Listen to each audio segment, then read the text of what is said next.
What it do, man? Good morning. Listen up. We got Washington Commanders football tomorrow. We are doing another film session this morning. We're previewing Washington, Kansas City. All of these things here on the Trapper Dive, Washington Commanders morning show. Everything's getting started right now. Let's get it.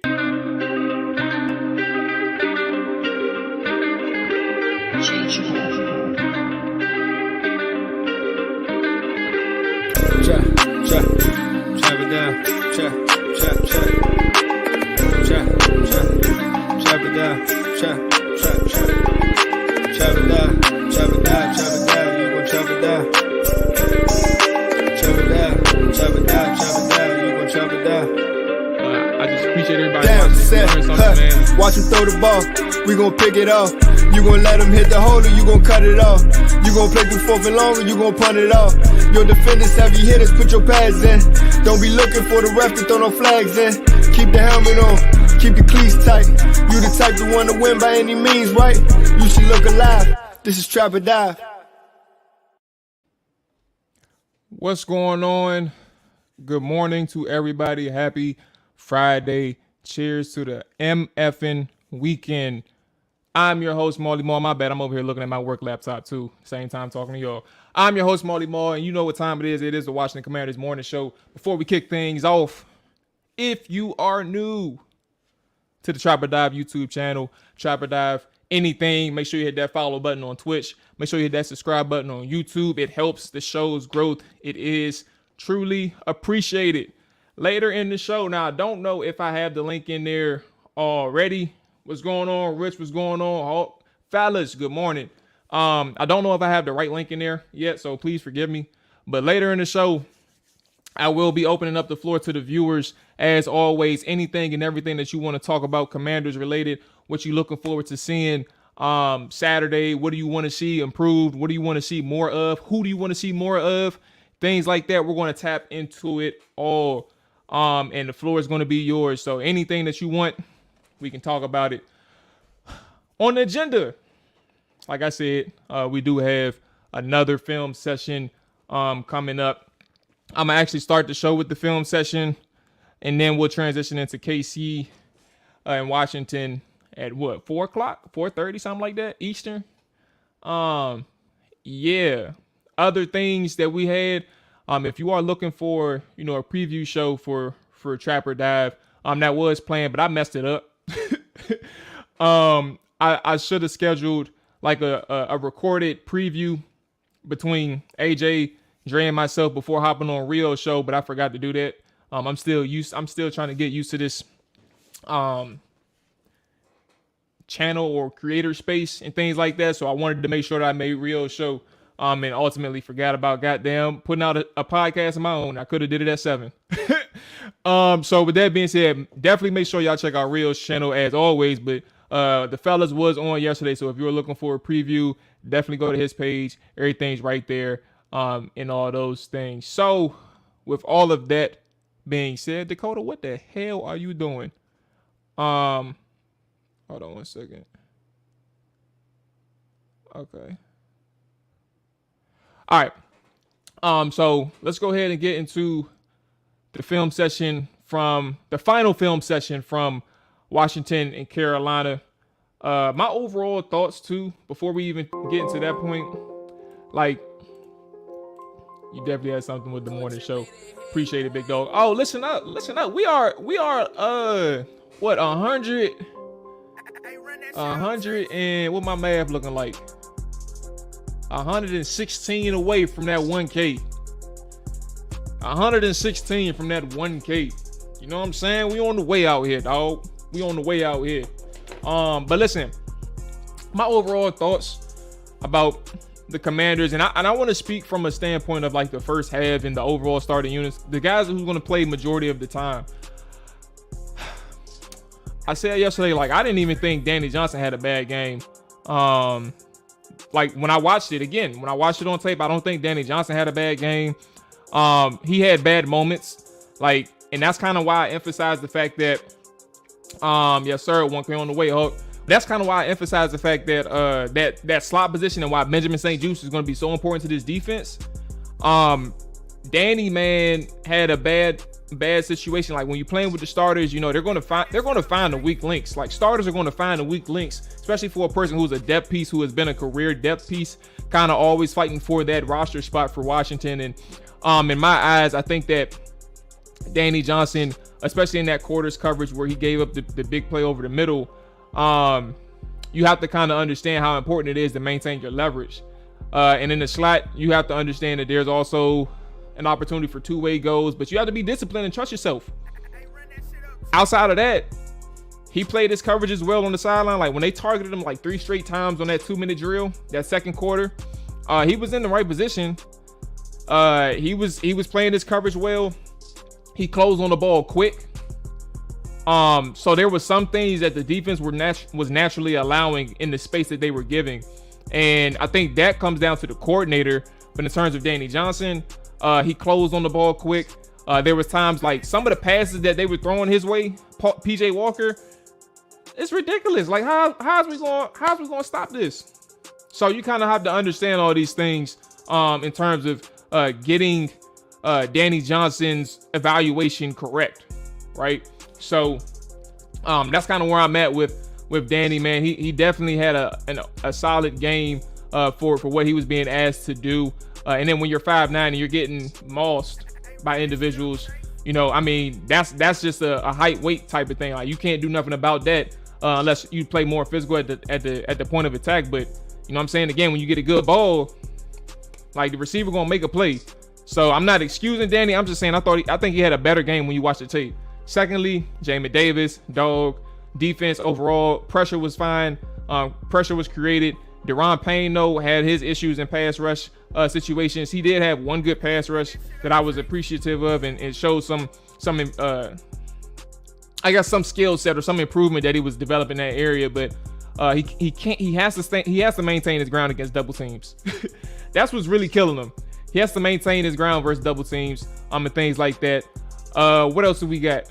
Cole Holcomb out of position on a couple plays. We know about that crosser that kind of messed him up. That was just a misunderstanding, not knowing what coverage they're in. Overall, back end played well. Offense played fine. You kind of seen what Scott Turner did, and I'm going to get into that right now in terms of the offense. We're going to break down some good things from that side of the ball, and then go back to the defense so we can kind of highlight those things as well. So let's get into the film session right now. Okay, here we go. Ooh, I'm glad I didn't do this. All right, let me find the file. Oh, perfect. All right, here we go. Offense, where I want to start with. Let's start with the boy right here. Okay. Let me remove the comment right quick. So we're going to start off with, can I do this? Maybe I just do, hold on, y'all. There we go. Okay. I see this. Let me go ahead and read this show. When St. Jude's is lined up against an opposing receiver, he has to make them confess their sins while they're the confession. They shouldn't be able to see nor touch the ball. That's funny as hell. Line up in press coverage and like, hey, look, bro. Let me tell you a secret. Well, let me tell you something. You're not getting off this line until you talk to me. You ain't getting off this line until you talk to me. Okay, so here's one of the first things that we're going to talk about. I mean, maybe I'm in the way here. Can I do it this way? There we go. This is better. So we all can see. So my face ain't in the camera or in the way. So here we go in terms of a Scott Turner play call, right? I want to kind of enlighten everybody on, like, from what I understand, Scott Turner has a lot of cover 3 beaters and cover 2 beaters in his scheme. Like that's kind of what he's predicated on from an offensive standpoint, attacking vertically, putting stress on the middle of the field and putting stress on single high safeties and things like that. So and this is all like, and that's just like surface level. I can't even imagine how in detail it is if you talk to Scott Turner. Hopefully I get the opportunity one day. But let's go back to this play, and I'm gonna run it, and I'm gonna show you a couple of aspects that was standing out to me on this one. So let's go ahead and get into it. I'll run it and then play it back. There you go, that boy Terry, scary Terry. Okay, so here we go. Off the break, you have a 3-by-1 situation. And what I liked about this play, let's start with the quarterback, Carson Wentz. He's already throwing, look where he's throwing the ball from. He's throwing the ball from the left hash all the way to the sideline. And he completes that ball in good timing and throws a rocket. So for him to have that arm strength to even get it there is encouraging, but it's also showing the timing of the route itself and knowing where he's supposed to go with the football. So that's one thing. We're talking about arm strength, but also when it comes to processing, he's understanding, like, Carolina starts out in a 2-high look, 2 high safeties, right? And at the moment, you see the safety. I don't know what number that is. That's why I'm stammering right quick. But I don't know who that number is. But the safety starts creeping down. So ultimately, in that 3-by-1 look, you see that safety creep up to the top. So ultimately, it becomes a cover 3 at this point, right? So in a cover 3, you have that one single high safety. You have, it depends on how you want to rotate it. You can always do roll coverage, meaning like other defensive backs take the responsibility of 3 deep. So it just depends on how you want to play it. But you see the 3-high shell right here. You see that single high. You see the single high at the top of the screen, and he's taking anything vertically with his deep I say single high. You see that deep third corner, at the top of the screen, he's taking anything vertically. And then you see number 39 right now on Terry. He's taking anything vertically as well. So in theory, these guys with Washington, again, remember, we're talking about cover 3 beaters. There is the slot cornerback. Let's rewind it back. He has a 2-on-1 right now. Like, that's kind of what's going on right here. He has 2-on-1. And he's responsible essentially for covering De'Ami Brown. So for what Washington is doing, they're running curls. It's just all curls on the right side of the field, but they're running it at certain depths. So you have Jahan Dawson running his at what, like 6'7". De'Ami Brown is running his at like 10, 12. And then you have Terry running at a deeper route right here. That's actually, I think that's like 9 yards actually. So De'Ami's probably about 7. And then Jahan Dawson is probably like 5 or 6. So there's all different levels of this curl. But what this does as a cover 3 beater, remember, you have three high or 3 deep thirds. This man that's in the slot corner is essentially supposed to play the flats. But if he has a slot man in front of him, it's important for the slot receiver to run the route at the appropriate depth. And if you do that, it's going to be impossible for this slot receiver to cover Terry. This corner has deep thirds. So when you go back to the slot corner himself, if the Jahan isn't running his route at an appropriate depth, then they're in trouble. But secondly, let's go back again. Now we're talking about Carson, right? We got Carson out of the way. He processed that and understanding it was a cover 3. He had the arm strength to deliver it to Terry. He also noticed it post snap with the rotation. But now we talk about Terry McLaurin and what he does before he gets the catch, right? So here we go. In order for Terry to get this ball and actually have that separation that he has right here, you have to threaten that cornerback vertically. And I like what Terry did on this play, the tempo of his route, and essentially what you're seeing. Like, look at the back pedal right here. Look at how the cornerback reacts to Terry McLaurin. He opens up his hips. He's getting ready to run. He's getting ready to transition into a sprint. So, and at that moment that he's transitioning to a sprint, Terry breaks down for a curl. So this is all about execution from a quarterback standpoint, a schematic standpoint, but the receivers have to execute this as well. And Terry and De'Ami did a really good job of pressing these guys and selling. First off, De'Ami getting his depth right for me, and then Terry executing from a speed standpoint, speed manipulation, and then breaking down for a shorter route. So now you have that, what's that, like 6-7 yards of separation on a curl route, and he's able to get upfield, get some yards. I think it was like a 16-yard game ultimately. So you kind of understand from a Scott Turner standpoint, like, there are some things there that he wants to work on. There are some things there that he likes to see. And I appreciate that side. And then he also has some man beaters as well. So since we're on the topic of Scott Turner, we're going to dive into 2 more plays that I saw that stood out for him. So Hawk said, coaching film session. Does our defense call for our defensive back? Does our Does our defense call for our defensive backs to play zone or man most times? Well, I mean, Del Rio, he's a quarters defensive guy, and he does run a lot of like cover 4. I've seen him run cover 3 a lot. And what confuses me sometimes that I'm still trying to get a hold of, get a grasp of, is the cover 6. So like he does mix it up, but it's mainly like quarters coverage for this guy. And situationally, they do have tendencies in which they play man coverage.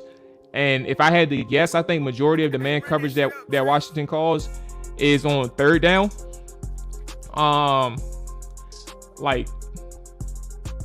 Third down. And generally in the NFL, like third down is the time where you run man coverage, like cover 1 and things like that, with a single high safety. So nah, you're good. It's a good question, man. It's a good question. But yeah, I think that's kind of it right there. Is more so for Washington. They do a lot of quarters, and then cover 6, and they do run cover 3 and cover 1.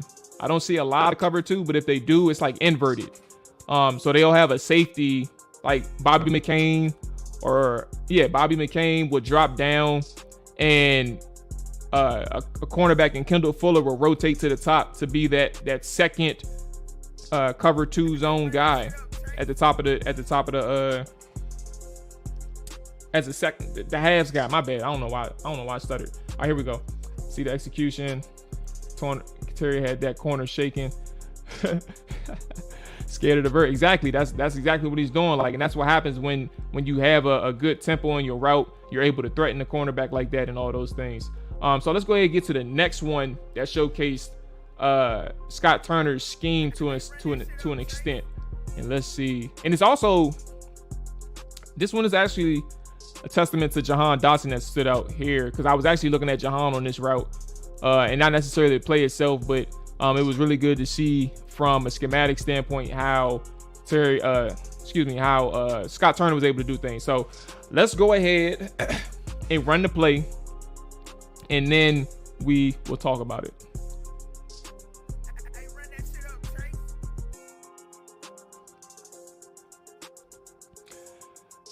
All right, so let's run it back. This one was 3rd and 8, I believe. 3rd and 8, I believe. And obviously, remember, this was the drive in which the response from Antonio Gibson fumbling.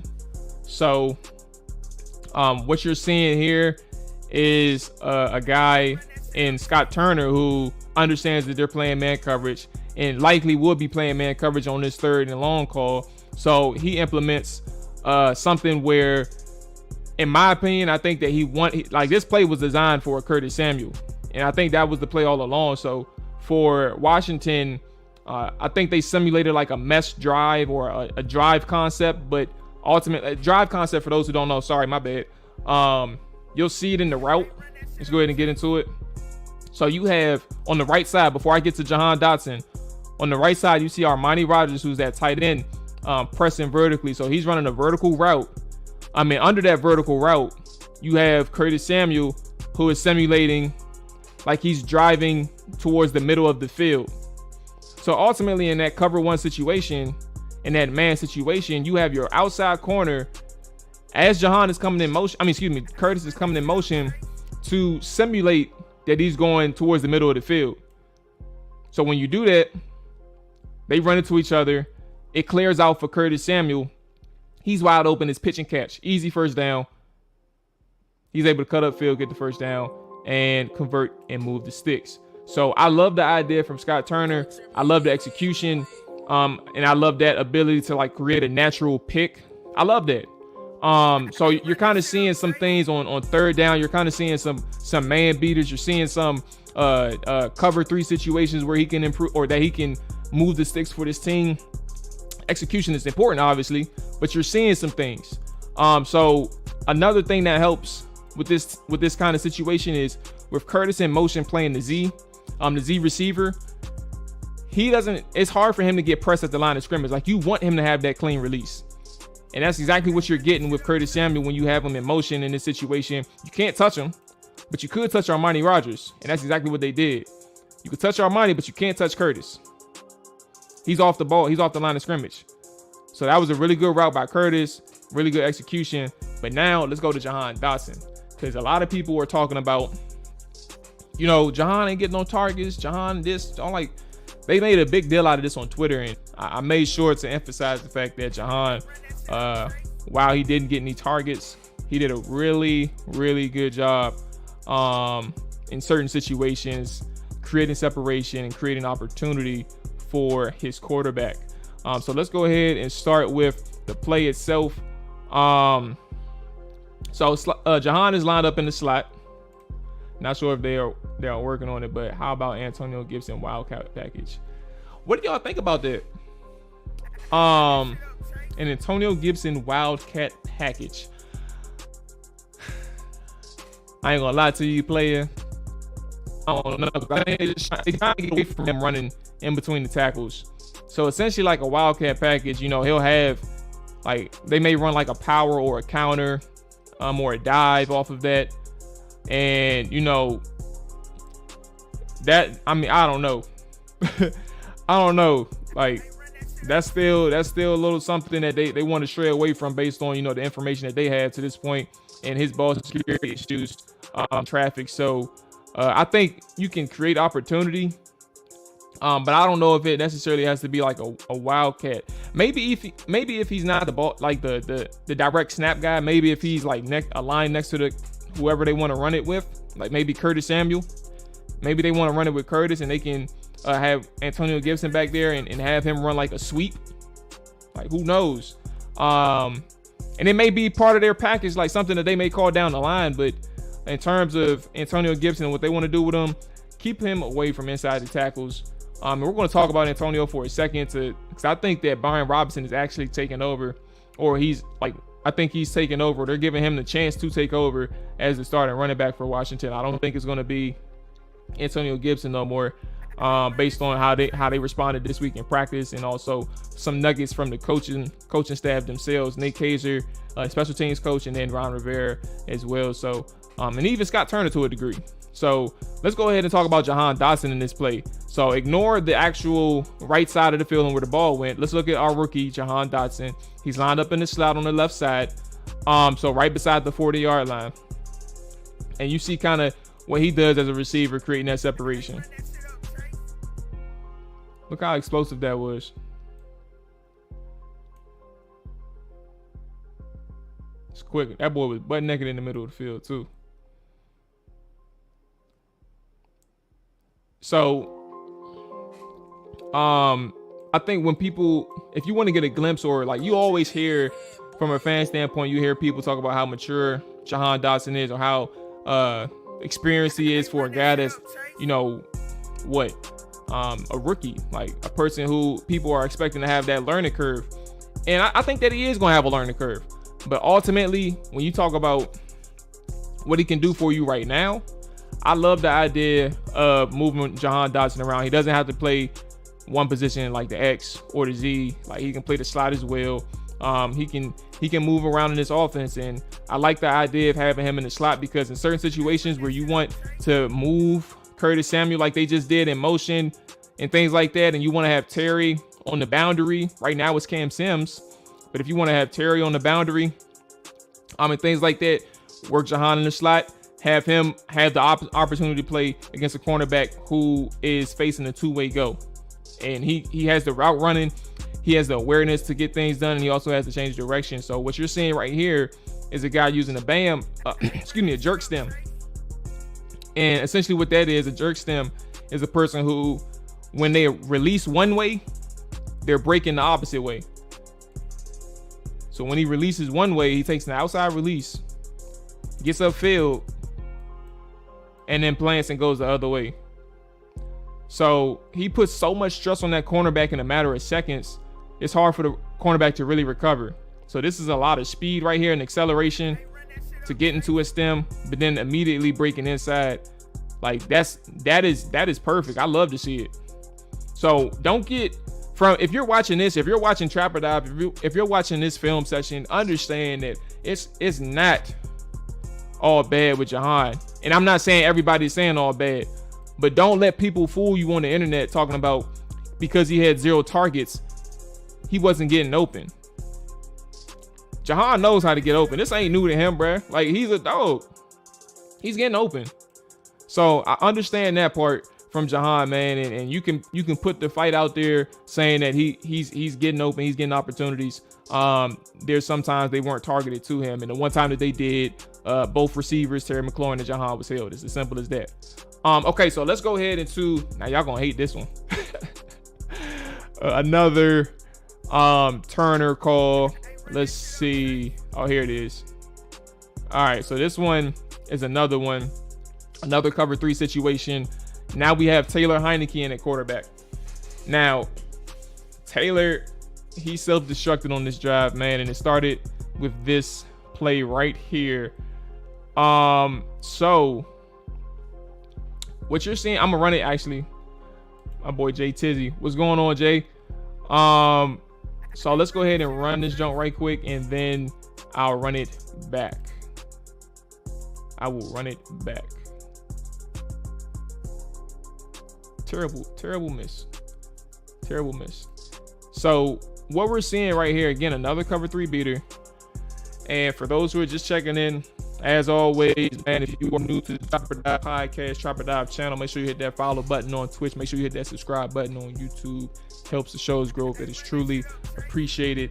After this film session, I will be opening up the floor. We're talking all things Washington, and we can preview the Kansas City Chiefs game as well.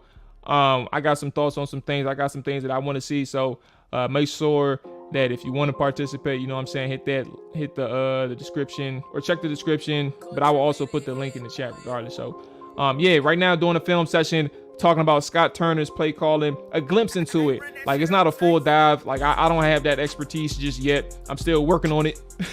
But there are some examples of him playing or coaching this or scheming up to an extent how he wants a cover 3 beater to look like. So I showed you the play. Let's run it back and talk about what they're doing. So obviously you get the boot action on the left, and what you're doing in a cover 3 beater, it's like levels. So you have, let's go ahead and start it back again. Armani Rogers is on a block and release situation, but the defensive lineman is doing a good job staying with Armani.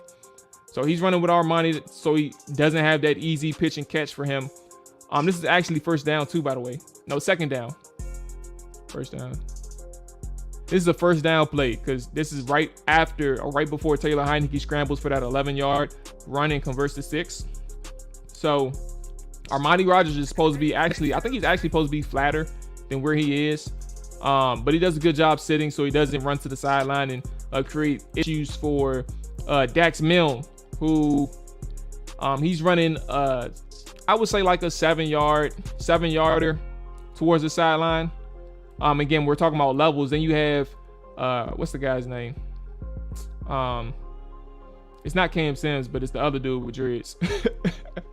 I forgot his name, but one of y'all can help me out. The other guy with dreads is basically running towards the middle of the field, and he's supposed to be at a level 2. And then you have De'Ami Brown running the deeper route for Washington. So what it's doing right now, again, when you're playing up against a cover 3, you have, let's run it again, this man that's actually in the slot right now. Yeah, Michael. This man is in the slot. It's putting stress on him, but also the deep third corner is putting stress on him as well, because what he's doing, he sees Dax Milne, right? But he also sees De'Ami Brown behind him. So he has to make a decision, and he has to trust that his man, who was right next to Dax Milne at this point, yeah, Michelle. So he has to trust that his man that's right here, right beside Dax Milne, who's supposed to have the flats, is going to get to the flat. So he's actually, this man right here that's right next to Dax Milne at this point is supposed to be running. Hold on one second, y'all. He's supposed to be running towards the sideline with Dax. So now you have the corner at the top of your screen. That's at the 25-yard line. He has to make a decision. So he does a good job doing what he can to take away that deep route. But now you have Dax Milne on the sideline wide open because that flat defender, again, is supposed to be out there, but he's not. I overthrow. But what you see right now, again, is putting stress on the flat defender and the deep third, because the deep third has to make a choice. And when you see somebody like De'Ami Brown pass upfield vertically, he's passing them off. And then Dax does a good job as the cornerback or the slot corner passes him off to break back outside. So what it's doing is threatening his blind spot. And that's kind of the combination in theory, what you're getting with a cover 3 beater. So he just has eyes on the quarterback. He doesn't know that Dax Milne is bouncing out there. So what you'll see at the end of the play too is that his coach kind of get on him. Here we go right here. Oh, it stopped. It stopped. But yeah, his coach got on him after that. Like, bruh, go. You have to get to the sideline. He's telling him this. So yeah, that's kind of some plays from Scott Turner that I think that are at least encouraging if it's executed well. If you don't have a Taylor Heineke sailing the pass the way he did, like that was just incredible. And this is actually the beginning of what led to that interception. People are saying that he got hit when he threw that pick. He got tapped. Like, he got tapped. It's not like he got completely obliterated or anything.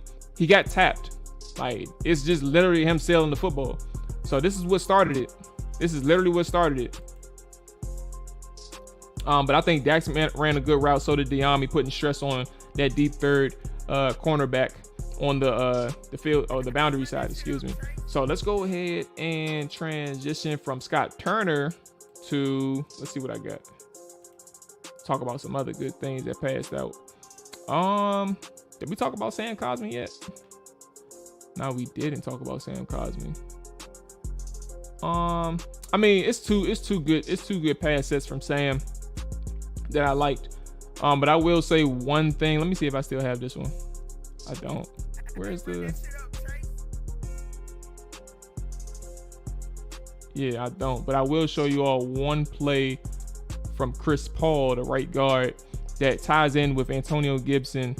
If I can find, oh, here we go. Okay. So here we go. Here's Chris Paul. I think Coach Turner being on the sideline will be good. Yeah, I'm interested in seeing how this thing turns out for Scott Turner and that switch. I don't know how impactful it'll be from a play calling may be better. I don't know, or play calling may be more in tune with what these guys from the sideline are seeing, the players themselves, because you're having direct communication with these guys versus like over the phone.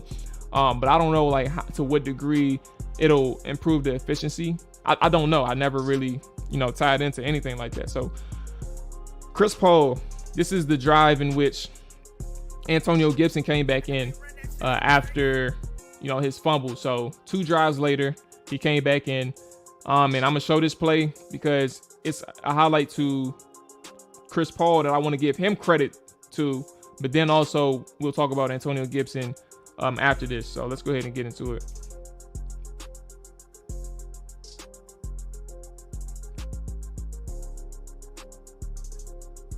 So we know that's the one, where AG went to the sideline and lowered his shoulder. He said turn on the sidelines will probably help Hal. He can be educated during the game. Yeah, I mean, I think it'll be indirect. He can indirectly help him. I think his main focus, for obvious reasons though, LG. Good morning, y'all. I think for obvious reasons, his focus is going to be on Carson Wentz. But yeah, maybe it'll indirectly help Hal. Tyler said Scott learning how to call from the sidelines because that's what he'll be doing as a head. Ooh, we talking head coach. We talking head coach over here. Okay, talk to me. So let's get back to this play. Can't wait for the Baltimore v. Washington film breakdown. That's gonna be a lot of that's probably gonna be a lot of Sam Howell. That's gonna be a lot of Sam Howell. The crazy thing is for today, I didn't even get to Sam Howell yet. Like I literally got to Sam Howell this morning. I've been watching this game tape for 3 days now. I just got to Sam Howell, man, because I've been looking at the starters and the second string guys. And this is how I came across Chris Paul. So let me talk about Chris Paul, and then we'll go to Antonio Gibson. So here, a lot of people don't understand. And I'm not gonna sit here and say I know everything because I'm just a starting point for some people. But when you're talking about zone blocking, there are different aspects of zone blocking. It's first level, what you're doing against that defensive lineman that's in front of you, and then second level, how quickly can you climb to the second level? Where's your awareness at? And also, can you get yourself in good position to clear out the linebacker and create a space, create an option for the running back to choose from. And for Chris Paul, man, he does that he does an excellent job here, bro. And so let's go ahead and start from the beginning. So first thing first, now everybody doesn't have to do it. So essentially, like, sometimes you reach block, sometimes you can kick out, especially if you're on the play side. So 63, you see him kicking out. And then you have 64, who's working with Chris Paul. They have to do a combination block. So for Chris Paul, he's doing a really good job helping out his tackle to get into position to defend this defensive tackle. So this is a 3 technique. And 64 has to help, or has to try and reach him. So what Chris Paul does, he chips him for a second, allows 64 to get in front of him, and then Chris Paul is able to find his man, locate him with his vision, has the quickness to reach him in the second level, push him out of the hole. Push him out of the hole. So what that does is create this opportunity right here for the running back. If Antonio Gibson understood the blocking assignment, had his vision in order, understanding that Chris Paul was going to climb to the second level. So we see what on the TV copy, we see what, 6 yards, 5 yard gain. He gets physical on the sideline. He makes an excellent play in terms of his physicality, but he misses one of the bigger things. Like, Chris Paul had an excellent block right here, and it's going to go wasted, unfortunately, because Antonio Gibson bounces this out to the outside. So I just think, and I'm gonna run this again for Chris Paul. Like, I'm showing Chris Paul some love here.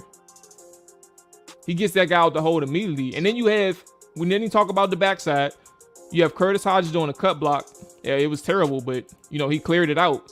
And then De'Ami Brown, right here, your lead man down the field. This is your guy.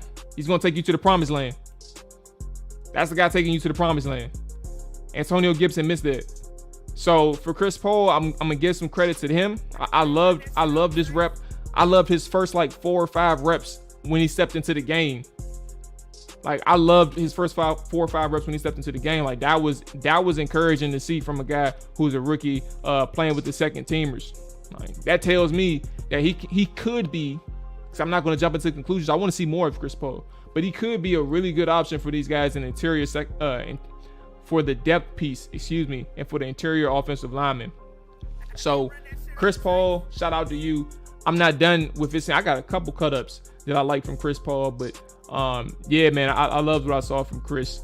Let's see if I'll show one more, because I'm gonna show him some more love. Run game, here we go again. Run it, and then we'll talk about it.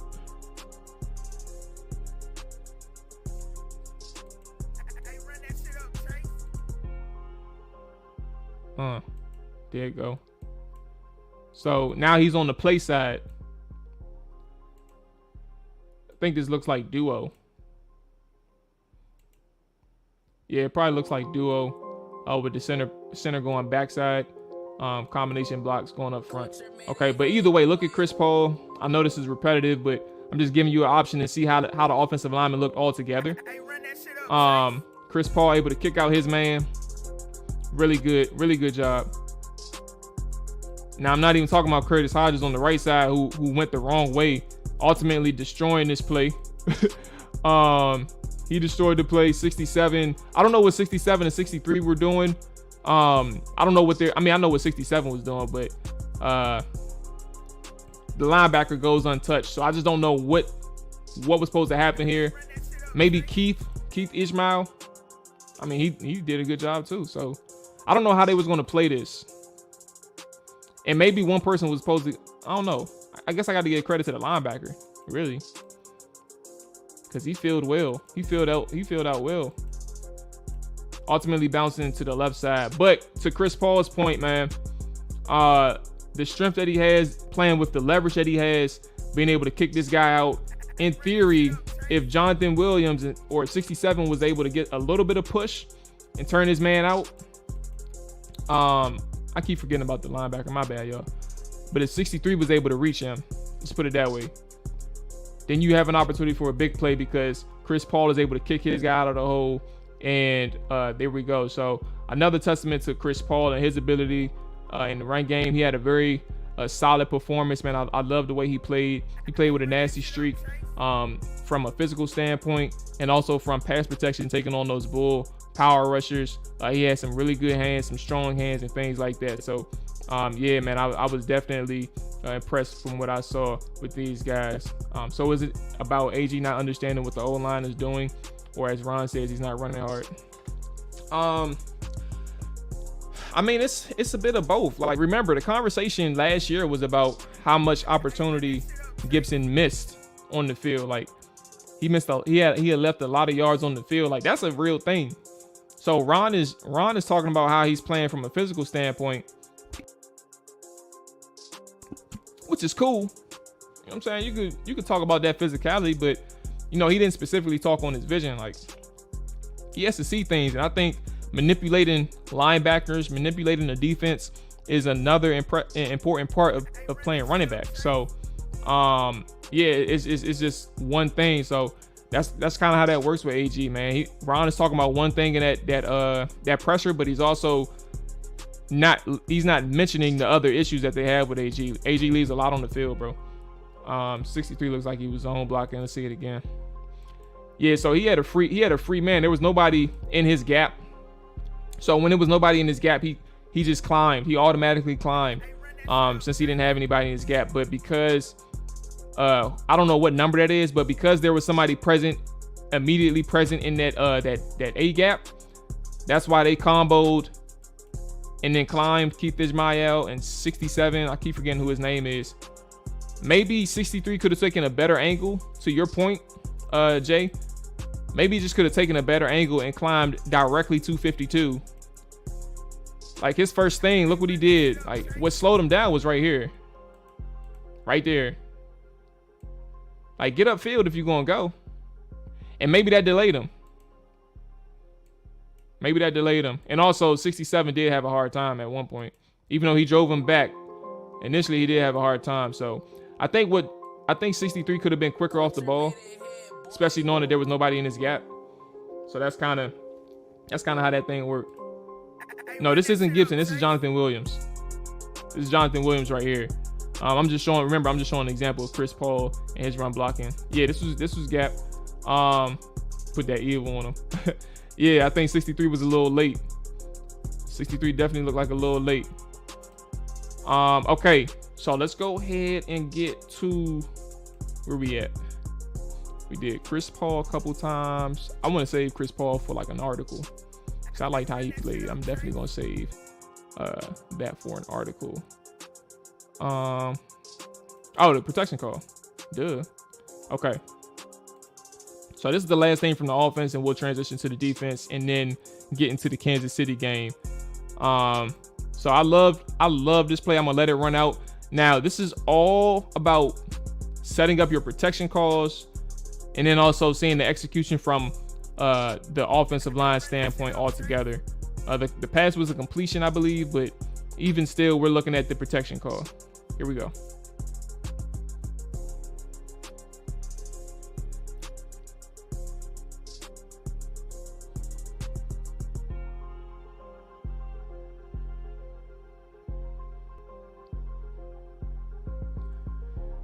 All right. So first thing first, I know everybody saw Antonio Gibson missing on that block. That was the first thing. Let's set this whole thing up, for at least from my side. So what Carolina does a lot. So I had a scout player that played for the Saints. What's his name? Lil Jordan Humphrey. He plays for the Patriots now.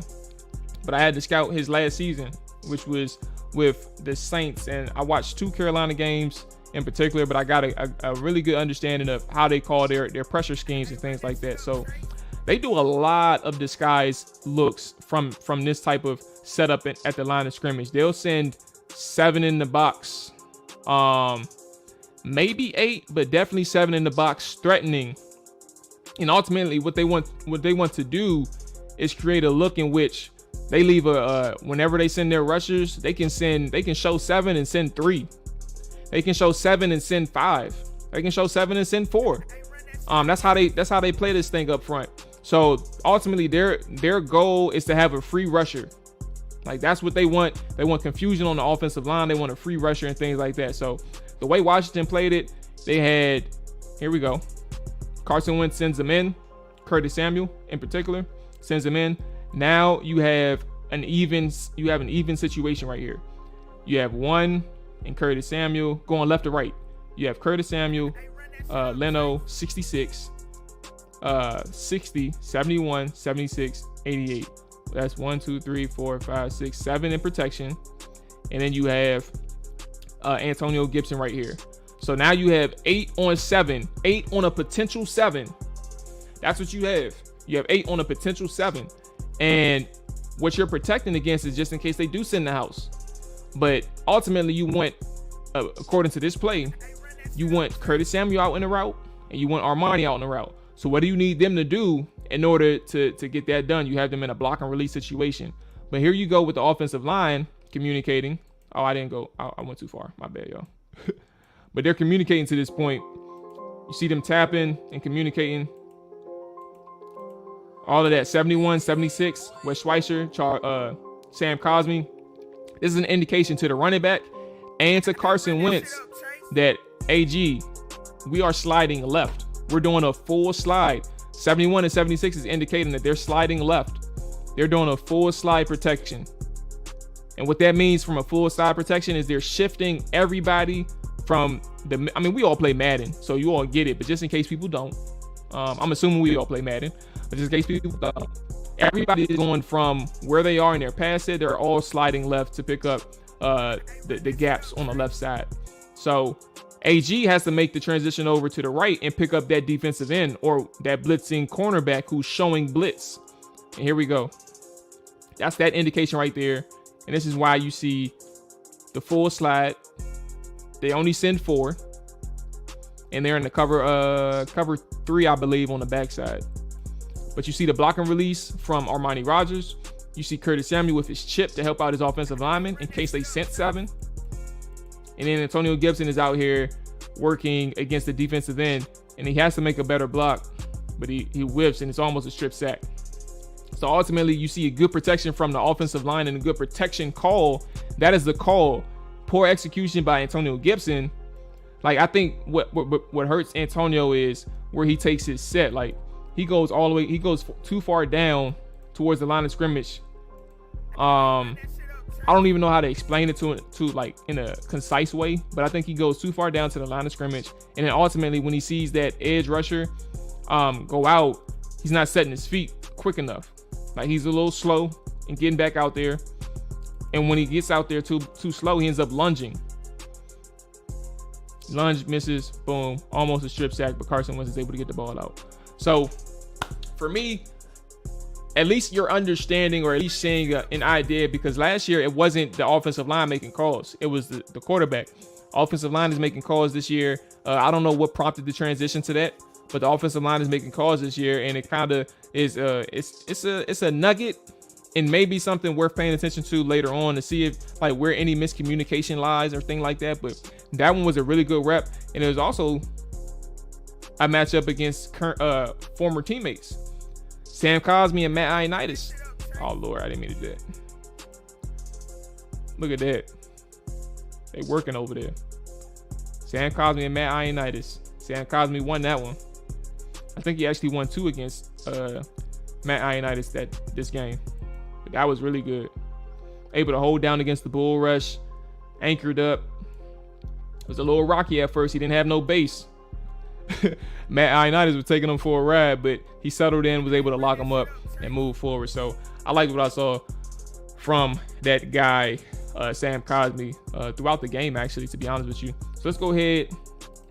He needs to come flat across Wentz's face to get that blitzer. And that's kind of, I think that's a more concise way to say it. I just don't know, like, I'm trying to anticipate, like, what was he thinking? Like, was he trying to still simulate the run? Because that essentially, like, obviously it's a play action, but essentially I think you're right. If the coaches was to say something like, if you see that 7, you just get out there. Like, fuck a play action. Just get out there and make sure you're in position, because that is a hard block, but you have to execute it. If you're in pass pro, you got to execute it. So yeah, I think I agree with you on this one. He needs to get a little bit flatter. Yeah, for sure. Where are we at? I keep doing the wrong share. Let's go ahead and get to. Yeah, that was enough for the offense. Yeah, fuck the play action. I'm with you. Fuck that PA. All right, defense. We talked about the fire zone. I'm gonna run this back 1 second, just so we can understand one thing about this fire zone. We talked about it yesterday, but I want you all to understand some things. I talked to Logan Poston about this play, so we can have a clearer picture of this. Essentially, I know we mentioned Cole Holcomb at one point, like he could have been closer to the tight end, but ultimately in this zone, you have 3 deep and you have 4. You have 3 deep. Let me run it back so I can remember this. Yeah, it's actually 3 deep and 3 short, actually, because you're sending that blitzer. So this is on that first drive, remember? And when we talk about fire zones, if there was one thing to point out, like it's hard for them to really cover a lot of grass. So there wasn't really anything wrong with the back end coverage. I think if anything, there was more so to do with actually Bobby McCain and where he started. He's what's that? 7 yards off the line of scrimmage when he starts his rush. And while Baker Mayfield had good awareness, I just want to point out, if anything, look where the ball is. He's not even near the line of scrimmage at this snap. So he could have been closer to start it and probably would have got pressure on Baker a little bit quicker than he could have. And it probably would have forced him to wait a little bit longer because that tight end was not he was not at his break yet. So I'm cool with gambles, right? We talk about Jack Del Rio and like his issues and calling plays and things like that. It's okay to gamble. Like he gambled throughout this game and he actually struck gold. I know you all remember the Jeremy Reeves sack. That was a cover 0 blitz.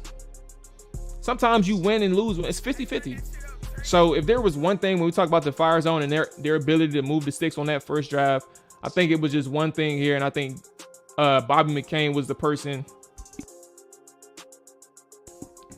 I think Bobby McCain was the person where he could have played this a little bit tighter to the line of scrimmage at the snap. So simple mistake. And again, when I talk about that defense, when I started out this stream, I talked about, I don't think the defense really played bad. I don't think it was a terrible game. I think there was miscues. And I talked about, what's his name? Danny Johnson. I think Danny Johnson had an okay game, but he had a bad moment. He was getting picked on, but it was really good throws. Like he was in coverage. He was playing the proper coverage. He had good technique, closed on the ball really quickly. But you're going against PJ Walker, who all of a sudden was Aaron Rodgers. You can't can you really control that? Can you really control that? Absolutely, Jay. Reeves executed this blitz perfectly. I think that was the cover 0 one. That was the cover 0 play. So let's go ahead and go to some of the good. I want to give my boy, Phil Mathis. I gotta give him some love. But first, one more thing. Derek Forrest, where is he at? We'll forget it. We'll forget that. Let's do Phil Mathis. Let's start off with some good. Yes, sir. Hey, Rich, man, you be safe, man. Enjoy your weekend too. Make sure, you turn up a little bit for that game tomorrow. Have a little sip, man. But yeah, hey, y'all be safe. You be safe, Rich. All right, so here we go. When we talk about Phil Mathis, I love the idea of Phil. I love what he brings to this team. I tell people all the time, this was my second favorite pick outside of Jahan Dawson. And then it's looking like Cole Turner and Brian Robinson are my number 2 and number 3 respectfully. I mean, my number 3 and number 4 respectfully. But Phil Mathis, man, I love what he's going to do. Now, this was at the goal line. This what makes this even more important. He did this a couple times in the middle of the field, in between the 20s. But let me run this play. Very simple. They didn't even run it his way. And this is also a good idea of how you see Percy Butler fit runs. So let's go ahead and start off. Again, we talked about those combination blocks when we talked about Chris Paul, so I don't have to break that down again. But the important thing for Phil is that he held his ground. Like, he has really good technique right here, and him standing on that knee or getting on that knee is very intentional because he's absorbing that double team. and trying to maintain his leverage, and he's successfully able to do so. Now, why they don't run his way, right? If they did, they'd be winning this one. But ultimately, they gained like 2 or 3 yards on the other side. Now, somebody asked me, was this David Mayo's fault? They were ready to jump on David Mayo, and David Mayo played this perfectly. Like, his gap is the A. For this play, it's the front side A gap. Like, he fit this really well. That's where he's supposed to be, right here. David Mayo, 51. He's supposed to be in that A gap. Fidarian is supposed to hold down the other side, the backside A gap. Khalid Cousins is supposed to hold down the side, the B gap. And then 33 is supposed to fill in and help out and run support on that side. So now, as he bounces it to the right, he does a good job finding, when we talk, matter of fact, this is a perfect example of manipulating the defense. A perfect example. Look at this. Percy got a fill, exactly. This is a perfect example of manipulating the defense. And we talk about Antonio Gibson. Think about this. What does he do? The first thing he did, I don't even know the name of this running back, so I messed up. And I think it's Chuba Hubbard. I think this is him. First thing he does, he's bouncing it outside, but he's not going outside. Like, his intention was to clear this gap. His intention was to clear that gap. And he does just that. The only issue is he falls. He knows it. He's upset. He's mad. He know he won. So to that point, Percy Butler, he has to be better in run support. He understands that. Matter of fact, he hesitated a little bit, but also I just think he was trying to get to the outside. But why would you get to the outside when you know you have help out there? You have help. You have 25. I think that's Corn Elder. You have help out there, so there's no point for you to bounce that outside at all. If you're Percy Butler, fill that gap, stay down there and run support. Now, this ain't the first time he did that. Yeah, exactly. Very good play by the running back. That's the vision. That's manipulating your defense, creating holes for yourself, and he should have scored. That's why he was upset. He was mad he fell. So shout out to the running back. I think that's Chuba Hubbard. I don't remember. But shout out to him making that play. What's going on, Ralph? Appreciate you checking in, big dog. So yeah, that's the first play. Let's get back to yes, sir. What's going on, Damo? Okay. For Hoopers only. What's going on, big dog? Wait, is this the Ravens fan, Damo? Is this the Ravens fan? But let's go ahead and check in with the other play with Fidarian. Where is it? Stack shit. There you go. Somebody got mad at me. Somebody got mad at me with this one. He said, this was on Hog Save, and he was like, hey, bruh, I don't care what you do about, I don't care what you show with Phil Mathis. I think you cherry picking all these things, and what you didn't show is all the bad that he did. Now, first and foremost, let's understand this. Fidarian was brought in to primarily be a run defender. I understand that he had 9 sacks last year at Alabama. He still is underdeveloped as a pass rusher. Washington isn't focused right now on like him rushing the passer and having like a 10 sack season or even a 7 sack season. That's not their goal right now. Those are added benefits, but right now they need him to come in, take on these double teams, dominate the one-on-ones. Doesn't matter who he's up against, you have to win. Oh, there we go. Damo Rowe. Here we go, big dog. Yes, sir. Hey, congrats with everything you're doing too, though. You know, I'll be tapped in on your side on the Instagram and shit like that. So I know you're doing big things on your side, bro. Congratulations, man. First time talking to you in a little minute. We need you out on that court. Walker Mill, we still be up there.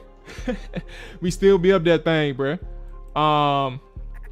But yeah, let's go ahead and go back to it. Again, we need him to take on those double teams, win your one-on-ones, and this is what he does right here.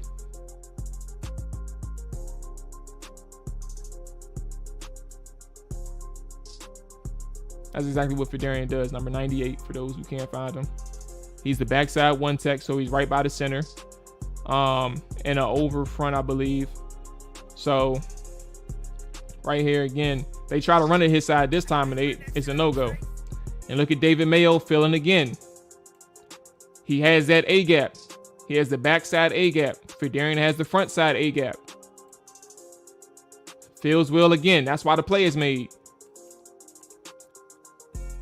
There we go. Perfect one tech. Exactly, Jay. I see you. Look how quickly his hands are. Look where his placement is. Look where his eyes are. His eyes are inside. He's able to locate. That's the vision. That's what I love with Phidarian Mathis. Look where his eyes are right now. Like, his vision right here is perfect. Like, that's an underrated aspect. And I said this on Twitter. This is one of the underrated aspects with Phidarian Mathis is his vision in the backfield, bruh. He had, and being 6'4" also helps, or 6'3", whatever it is. Like, these things for Phidarian, like having that vision, bruh, is going to take him a long way. He's always going to locate the blocker. And when you have good hands, let's go back to the hands part. He's putting stress on the offensive lineman off rip. He already stacked them. Look at the pad level. Look at 98's pad level. Look what the center's doing. Center's high as shit. Center's high. He ain't even got he has no leverage. So he's already lost. He's in control. Phidarian is already in control. And that's why he goes down so quickly. And when you that strong, when you have that physical strength to match your height and your weight, it's incredible. So yes, the center is light, and that's why I want to see more reps from Phidarian. But I loved these 2 reps back to back with Phidarian, man. I loved how he performed on this one. And when they scored that touchdown, when they didn't run it Phidarian's way, he still played good on that one. 3 straight downs in the red zone, bruh. 3 straight downs in the red zone at the goal line where he dominated. I love it, bruh. His vision is perfect, and when you're playing a lighter guy, you're supposed to dominate a center like that. But so he won't always face a guy this light. But in the same vein, you want to see him consistently do things like this in games. This was easy for him. That's easy work.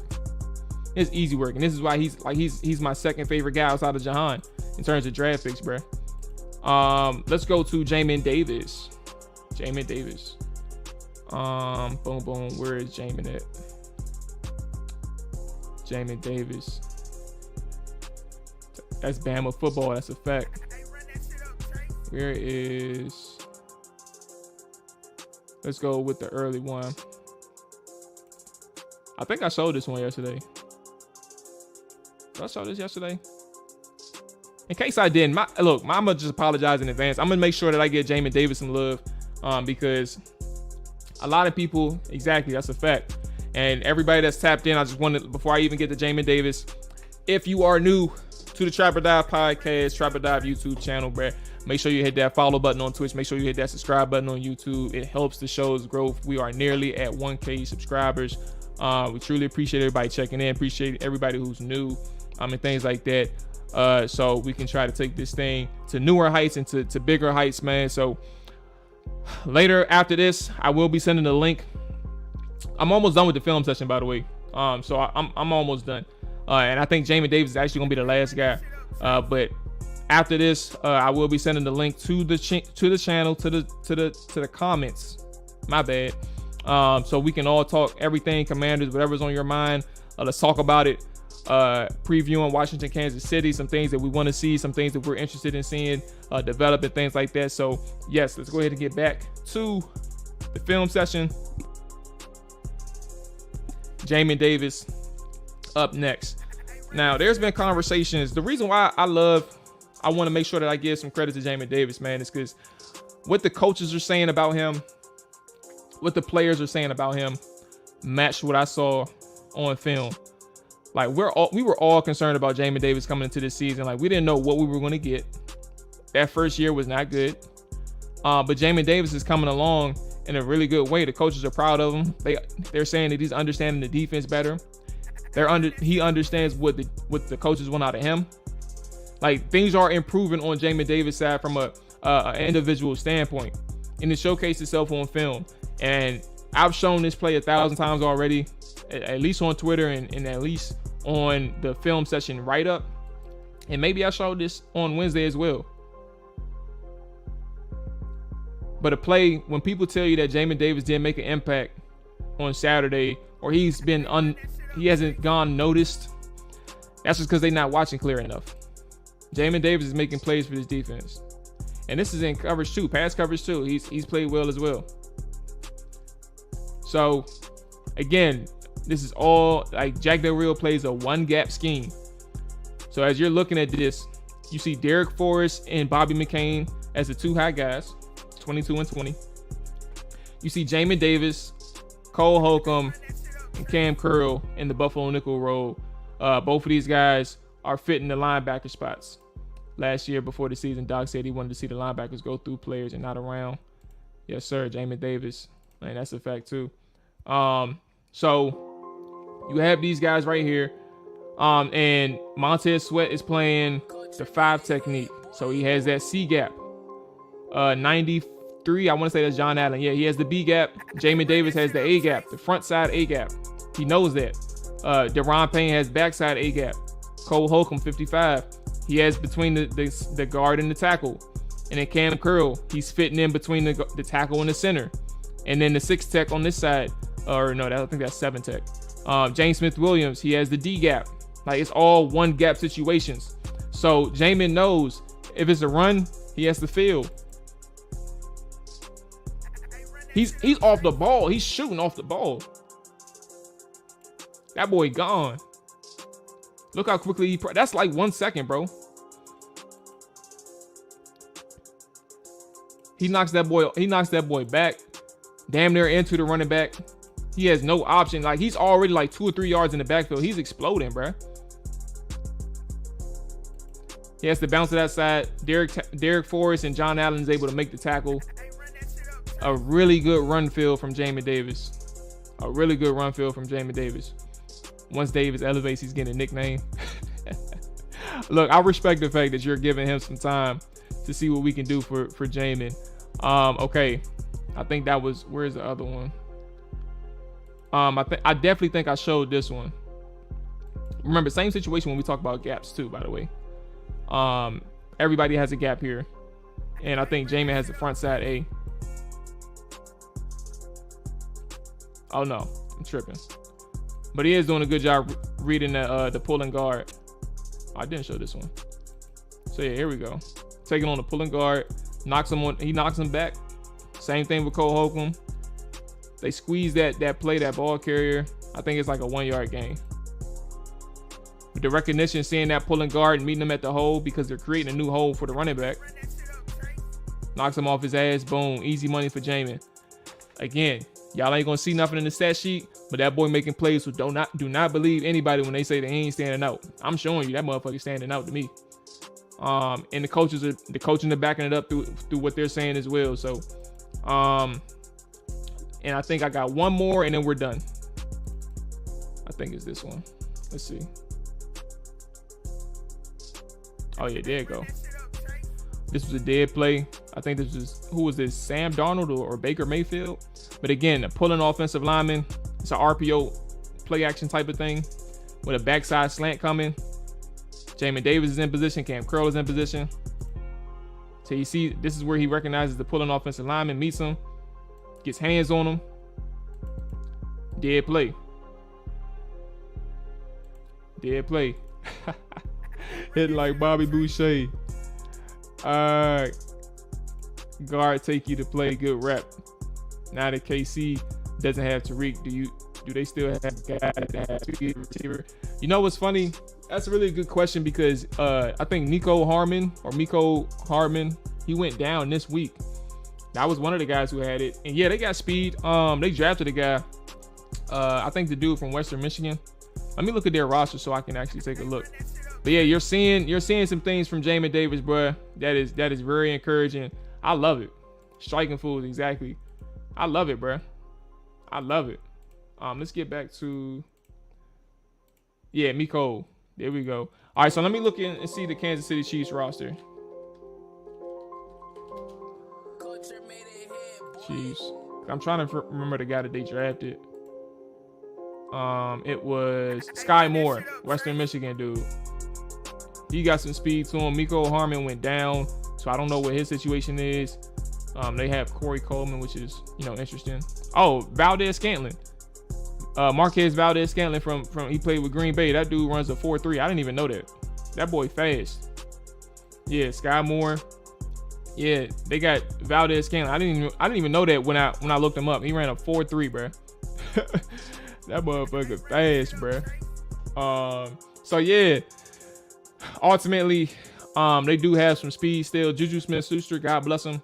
You know, he ain't really a threat, and I think that's going to be in terms of speed or anything. I think that he is going to be a good matchup for Benjamin St-Juste if he's playing. But Sky Moore, not a speedy. I mean, he's a speed guy. Miko was a speed guy.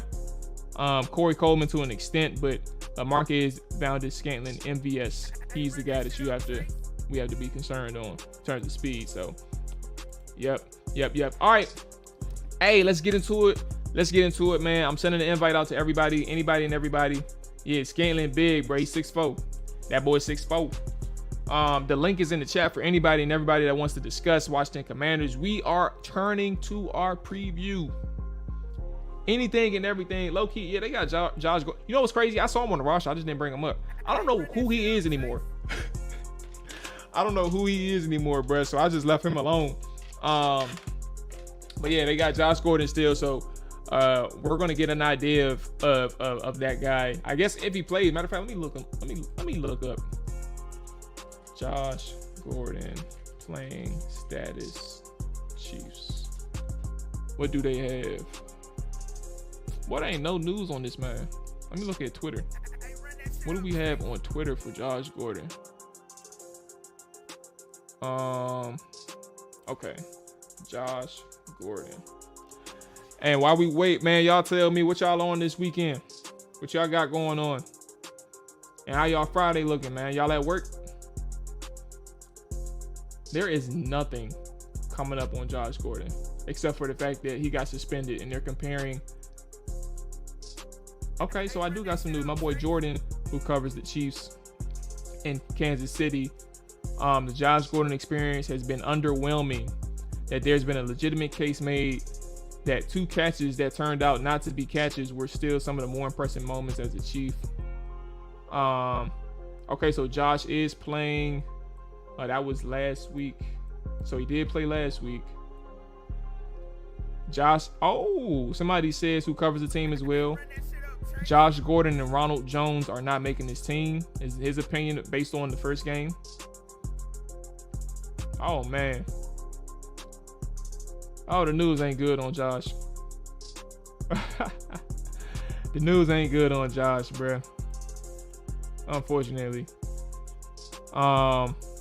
Okay, so we got a mini update on Josh Gordon. Let's go ahead and get my boy Hawk in this thing, bruh. I'm gonna add him to the chat right now.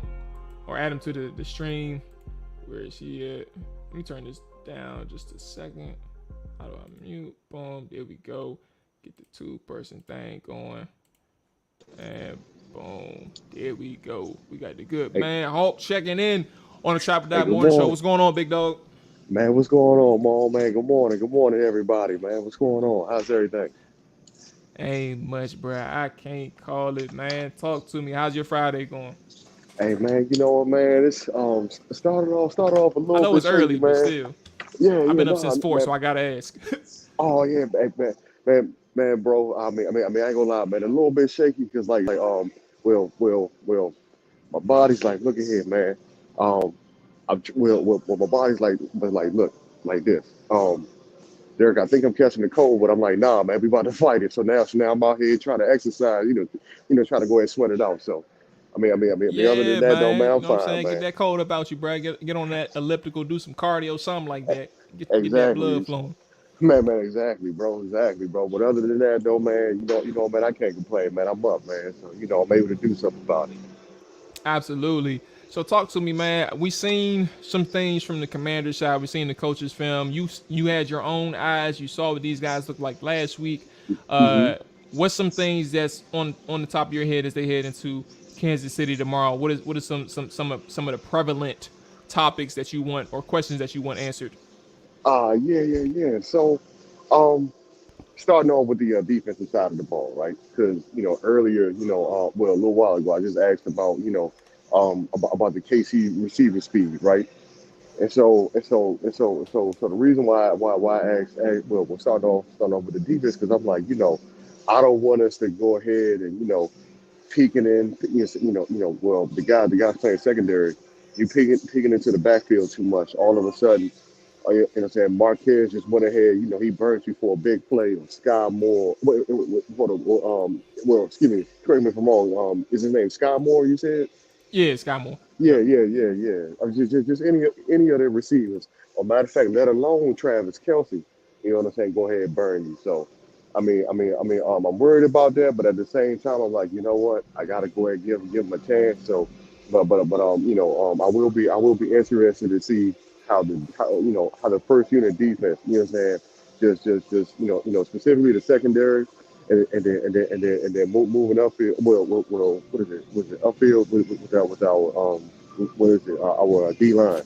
I Yeah, want to see front if they, four. you know, what I'm saying, yeah, I want to see if they're able to go ahead and cause pressure.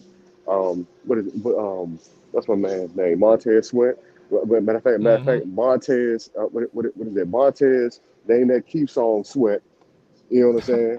You know what I'm saying? Yo, I need him to go ahead and make Orlando Brown Jr. just like, bro, like, you know what? You're not a max player. I need him to go ahead and make him look bad in this preseason game. So, that's just the early thoughts. You know what I'm saying? And overall, I want a W.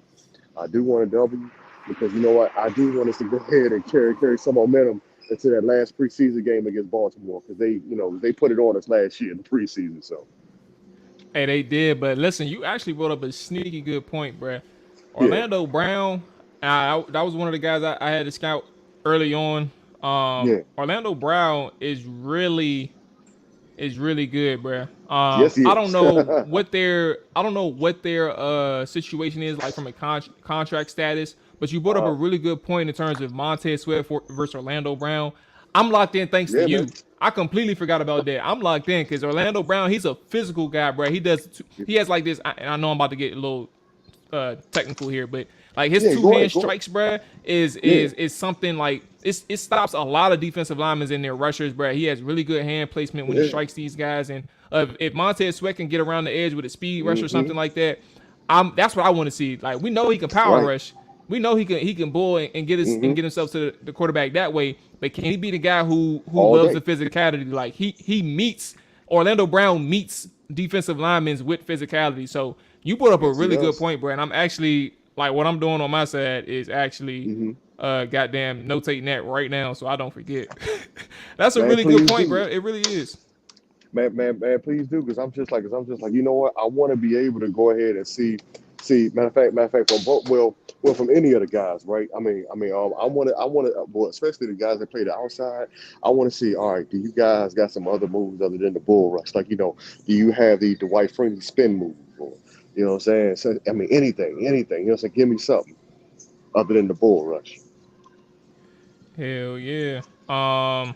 I'm over here putting this. I'm still putting the thing on my notes. Boom. There we go. Yeah, yeah, Observe man. Montez Sweat versus Orlando Brown. And then one more thing about Orlando Brown, you know where he came from, the Baltimore Ravens, man. And so my wife's team, man, she's like, she's a Ravens fan. So you know what I mean. We might head out to that game, man. So I'm Uh-oh. just like, yeah, Hey, look, man. You know, if Baltimore go up by 30, you know what I'm saying, go ahead, hit that exit. Find that and exit. that's hey, bro, 295 be stupid, bro. Yeah, Two man. 295 be That's not stupid. bad, bro. So Yeah, okay, let's man. talk about the defense. And you want to win. Now I'm gonna get into this topic. I guess we can transition into the topic now Yeah. since you're on, and then I'll talk about it afterwards. So the offense this week, man, they've been battling a lot of injuries to this Hmm. point, and I think the interior offensive line is in flux. We don't know, Yeah. like we don't have anything for certain. Like they're not doing.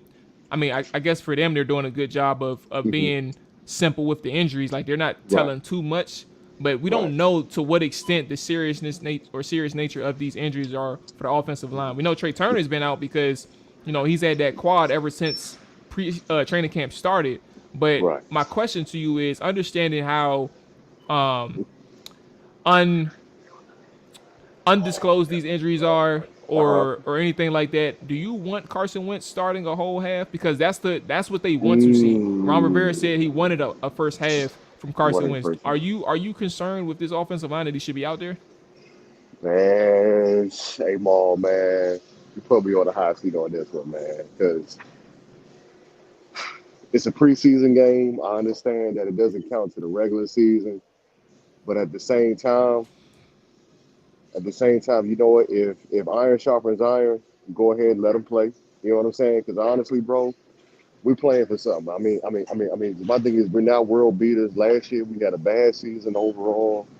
I mean, nah, go ahead, Carson. You got something to prove. Everybody that's on this team, y'all got something to prove. So I'm like, go ahead and play. And but honestly though, but I'm like this though, maybe not the whole half, but I'm like, you know what? If we can go ahead, yes, man. Excuse me, if we can go ahead and like get at least like a touchdown or two, you know what I'm saying, like early on, all right, wait like well before the first half, go ahead and shut it down. Hey, I'm with you. Okay, I get that. All right, so listen, man, I'm gonna let you go. We can go ahead and see if we get some more callers on here. But as always, Hawk, bro, you already know I appreciate you checking in, talking some ball on Friday. Yes, sir. Enjoy that Friday, man. Enjoy your weekend. I don't know what you got planned in terms of drinking, but make sure you pour up just a cup for me, a cup for your boy. And look, I got you, man. Got you. Hey, that's a bet, man. Appreciate you checking in, bro. Hey, look, anytime, man. Peace. Yes, sir. Peace. All right, there we go. That's the boy Hawk, and I see the question. I left it up there so we can talk about it for a second. Let me get my music back, though. So, no, Sweat plays on the right side and left side. He's shown that. Actually, remember the film session we just showed. He was on the right side a couple times too. So he plays on both sides, and at least he did that against the Panthers as well. So James Smith-Williams was playing on the left side. And to your question, OG, yes, he plays both sides, and I think he actually played both sides last year too when Chase was here. So it's just a rotation. Like they put him on both sides. They even put Chase and Montez on the same side a couple times last year. So it's always, yes, sir, Hawk, I see you. It's always like a mix and match with Chase and Montez when they were on the field together. They can do left side or right side. So that's kind of how that thing worked. So yeah. Let's go to the question itself. Jay said Carson and the rest of the offense needs work. I agree. And here's my thing with the offensive line. These guys, look, I understand like when the offensive line is in flux, and especially in preseason, you don't want to expose your quarterback to a ton of opportunities like to get hit. Like it's preseason at the end of the day.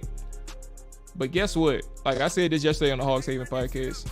Ultimately, when it comes to offensive line, like think about the combinations that Washington had last year. Think about the combinations that Washington had the year before. Think about the combinations that Washington always has with this offensive line because like people get hurt. If you ain't putting Carson Wentz out there with the offensive line, whatever it is that you got, like if you have a second or third string interior offensive lineman that can play, you put them in there. Same thing with tackles. Like if you have that, you put them in there because you never know what you're going to get when it comes to the regular season. And it's unfortunate that Carson Wentz has started off his Washington journey or tenure with a banged up offensive line. Trey Turner hasn't even been around. Andrew Norwell is missing practices consistently. Cornelius Luke has missed quite some time. Your main stable or main consistent guy has been Sam Cosmi.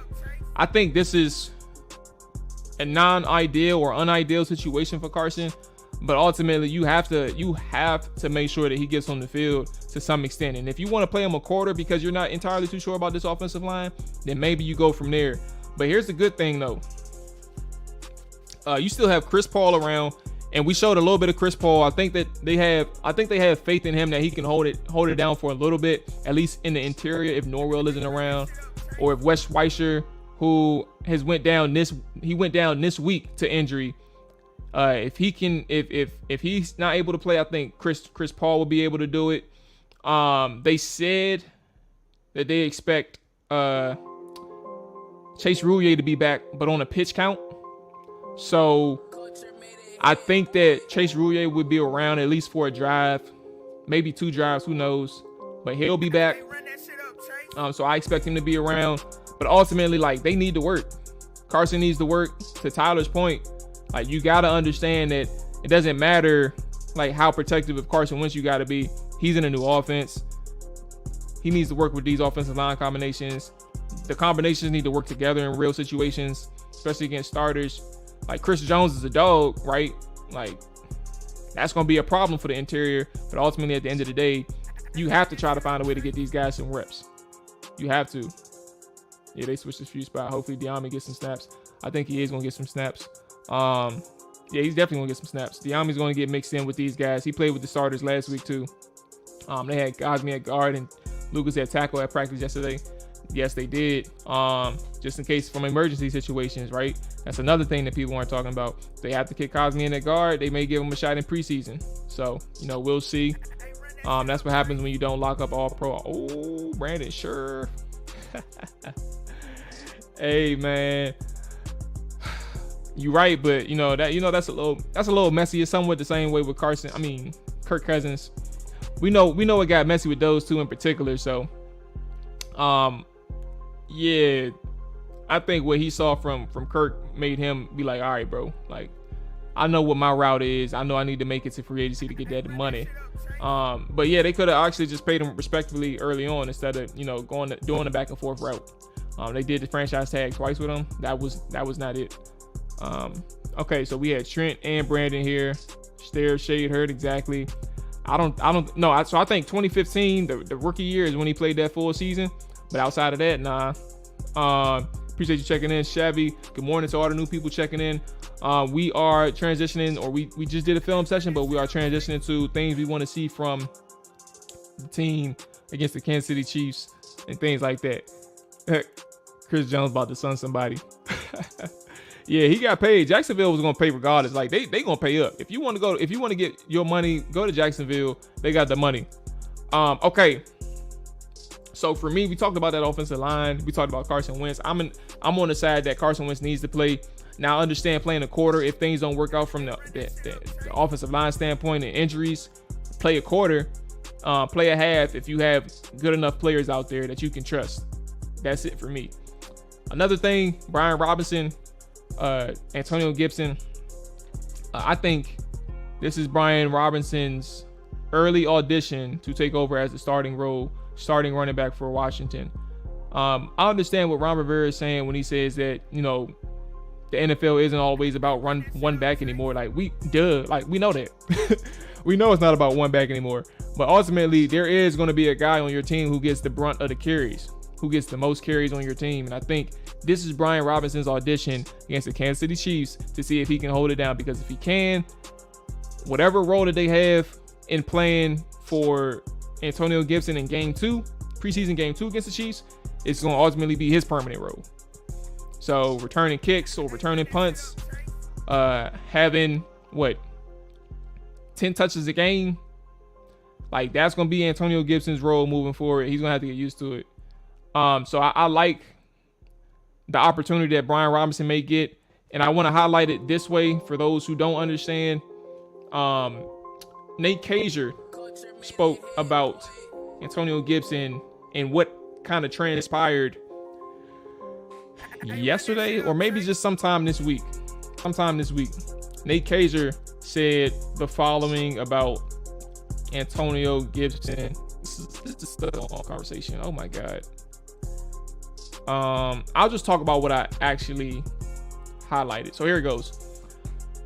That's an impressive part of Antonio. He's approached this with a great professional attitude, realizing I don't want my first special teams rep on punt to be against the Jaguars in the regular season. So whether he's out there or not, he wants to be prepared, and that's admirable. A lot of the times as a special teams coach, I might be dealing with a player who's dealing with some disappointment on a role change on offense or defense. Not necessarily Antonio Gibson, but sometimes when they walk in my offense and they've been told by an offensive or defensive coach that maybe the other guy is going to start.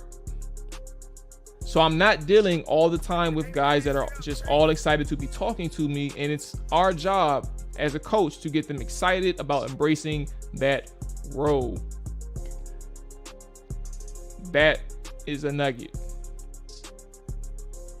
We are understanding through Kazier, who doesn't talk that much, while he tried to deflect and say that this was not necessarily an Antonio Gibson situation. He's speaking generally, and to an extent, I believe him. To an extent, but ultimately, a conversation transpired this week. Antonio Gibson is very aware that he's being on special teams. He's about to be playing on special teams. But a conversation transpired this week in which Kaiser is aware that somebody else is getting an opportunity to tote the rock for Washington with the starters. Again, Antonio is, at least for Kansas City, is done as a starter. He may get some time on the field with the starters, but I don't think he'll see like more than a carry. And if that carry is handed to him, I don't think it's going to be within the tackles. So, or maybe it may be a designed pass to him or something like that. So for Antonio Gibson, he's about to be demoted for one game. And if Brian Robinson steps up to the table, this is probably going to be a permanent demotion that Antonio's going to have to get used to. Hey, bro, what's up with, who is Jack Sam? Let me look up Jack Sanborn, bro. Because you killing me.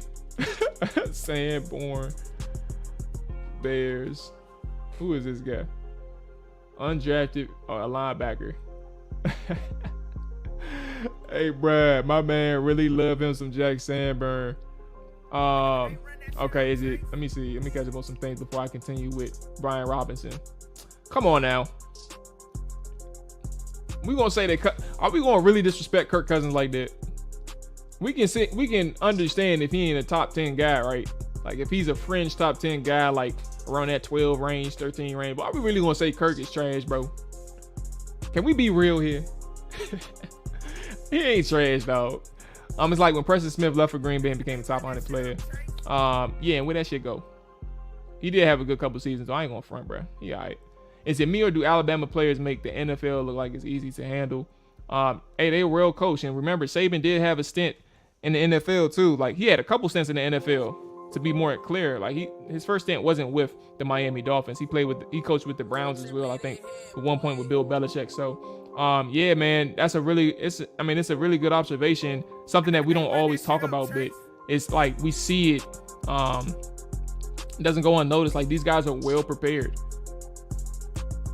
Yeah, we'd be smart to trade Gibson at this point. Nah, he's talking to Gibson.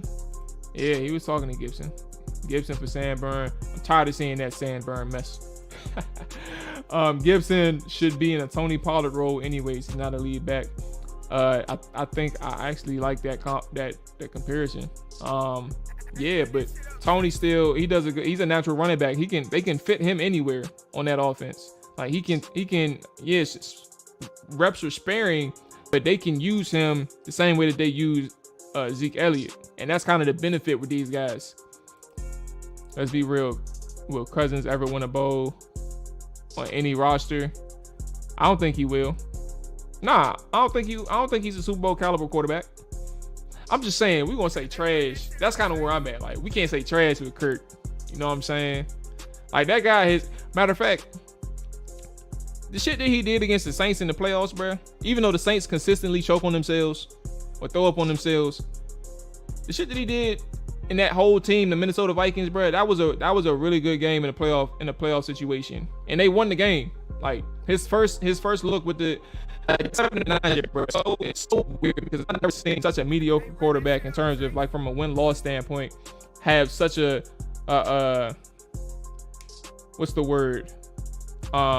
Inflammatory name or whatever. Like he's such a volatile player in the eyes of the public, man, and rightfully so, because he got that contract, and a lot of people understand, at least from a local standpoint, that it's going to be hard for Washington to play anything like that. But yeah, Saban is a Belichick guy. Pollard, Zeke, Kirk doesn't have the cojones for a Super Bowl ring. That pressure going to mount on him, man. That's San Francisco year. I think it was the year they went to the Super Bowl, right? But yeah, that year where San Fran went to the bowl, that was 2019. Look, that was an ugly game from Kirk. Like that's the one where he froze and he was hitting all checkdowns, and then ultimately threw a pick. Yeah, that was vintage Kirk Cousins in that big spotlight. Yeah, that was crazy. Robinson is the bell cow, AJ is the Swiss Army knife, and JD is the third down back.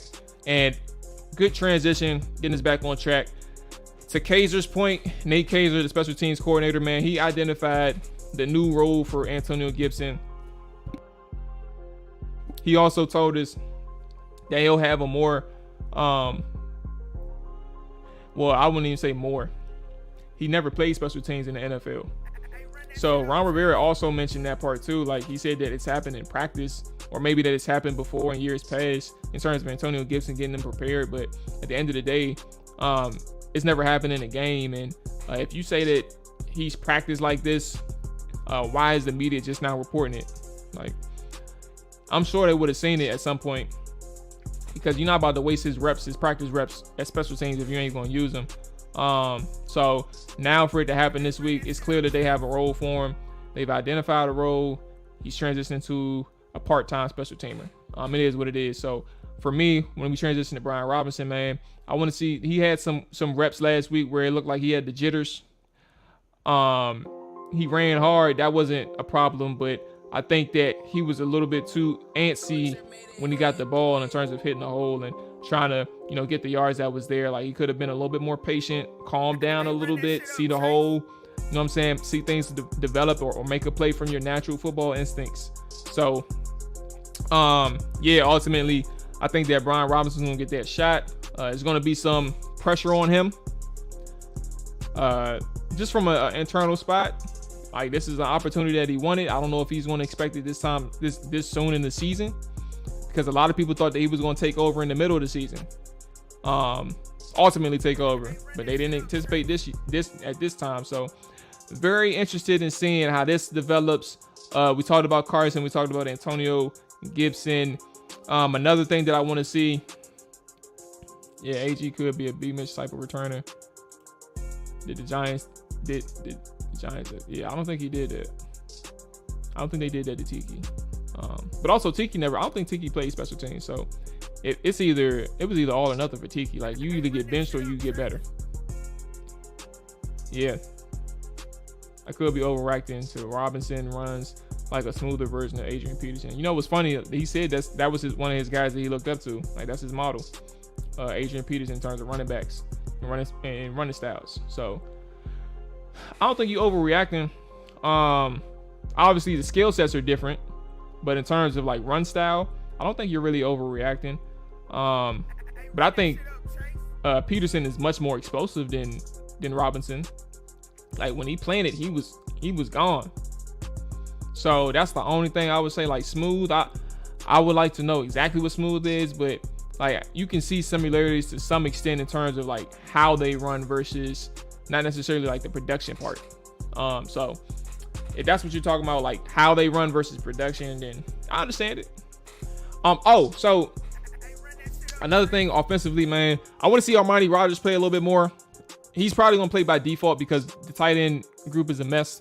They said Cole Turner was practicing this week, but Cole Turner was not practicing with the team. It was more so on the side, I believe. So I think individuals. So I don't know what's going on with Cole, and his injury is a mystery. They say hamstring, but or hamstring tightness or whatever. But my God, bro. At this point, like, what can you really what can you really do if they aren't really talking about injuries? Like, if they're being tight-lipped on these situations, you don't really know like what to expect from these guys, and it's hard for you to really project what you want to see from certain people. But back to tight ends, I think Armani Rogers is going to be playing a lot of time, like probably like the whole game type, if not into the third quarter, because they don't have tight ends.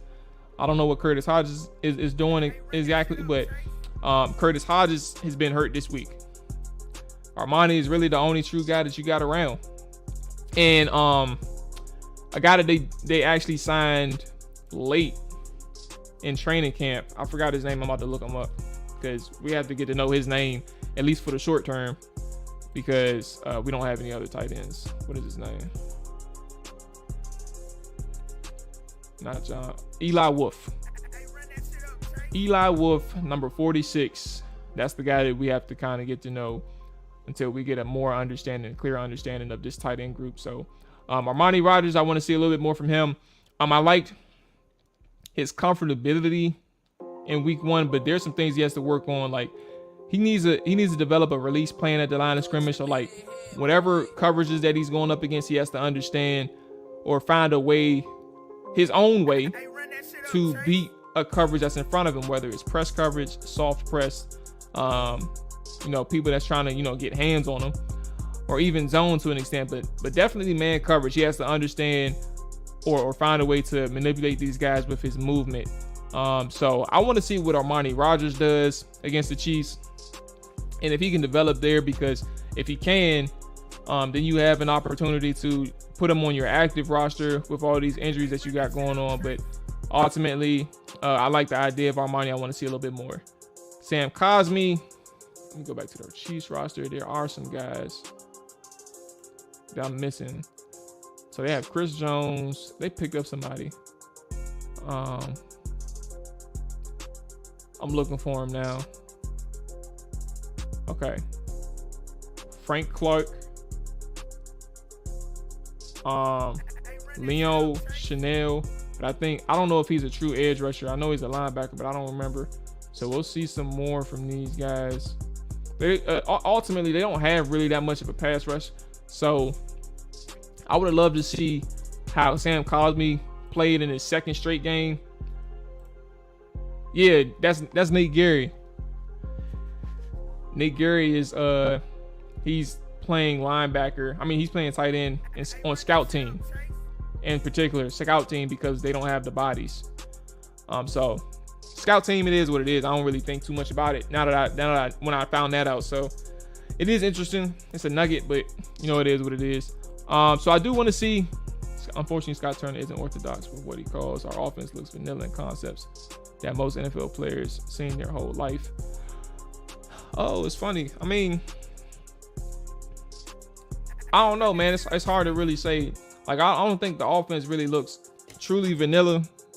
I don't think it's exotic. It just depends on, the coverage that they call. Like we talked about this early. He has a lot of cover 3 beaters in his offense.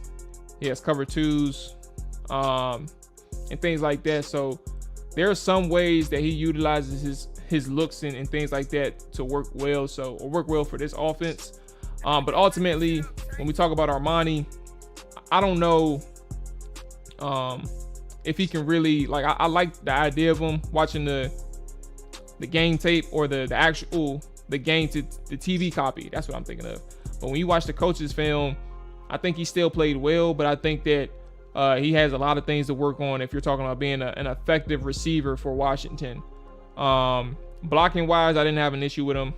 I don't have an issue with him in that way. So yeah.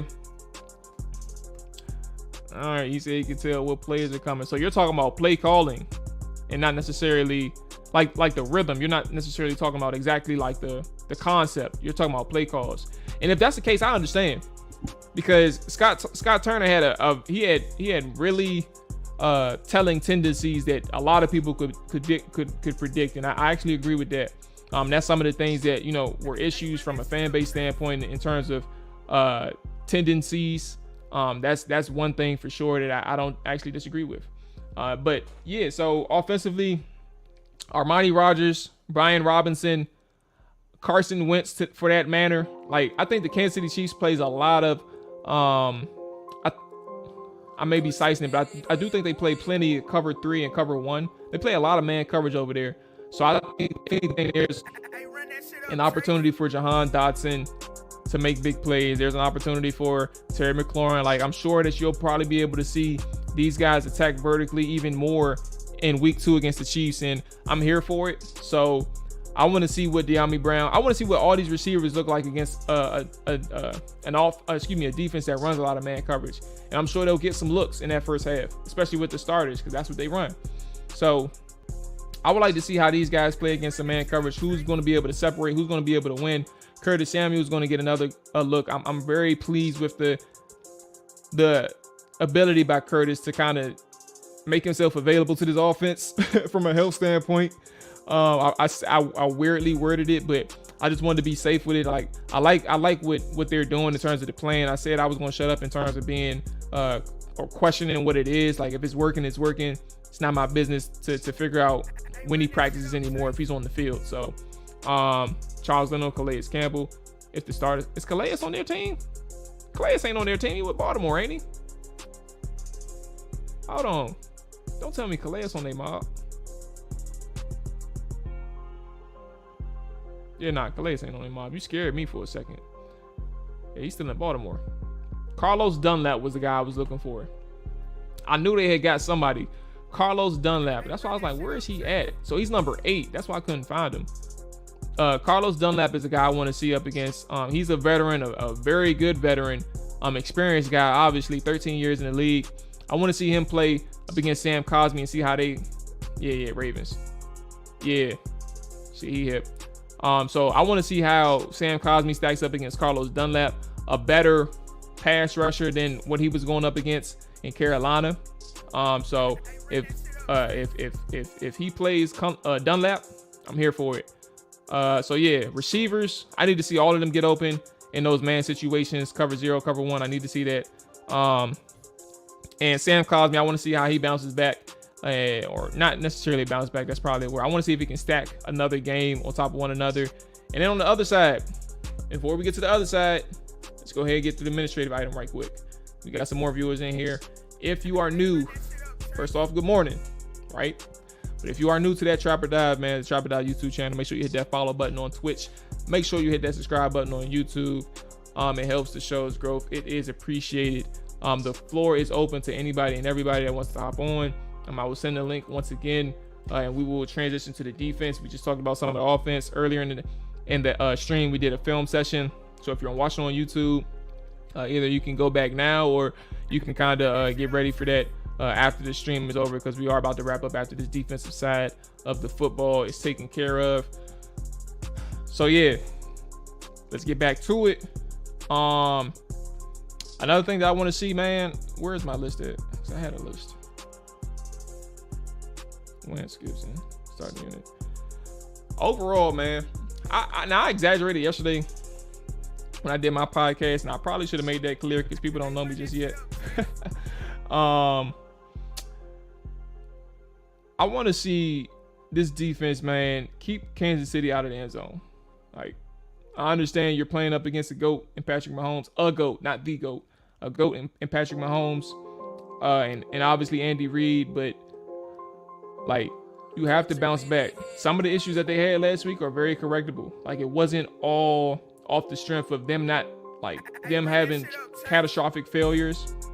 I just think that there was some small steps, some small missteps that led to a touchdown drive.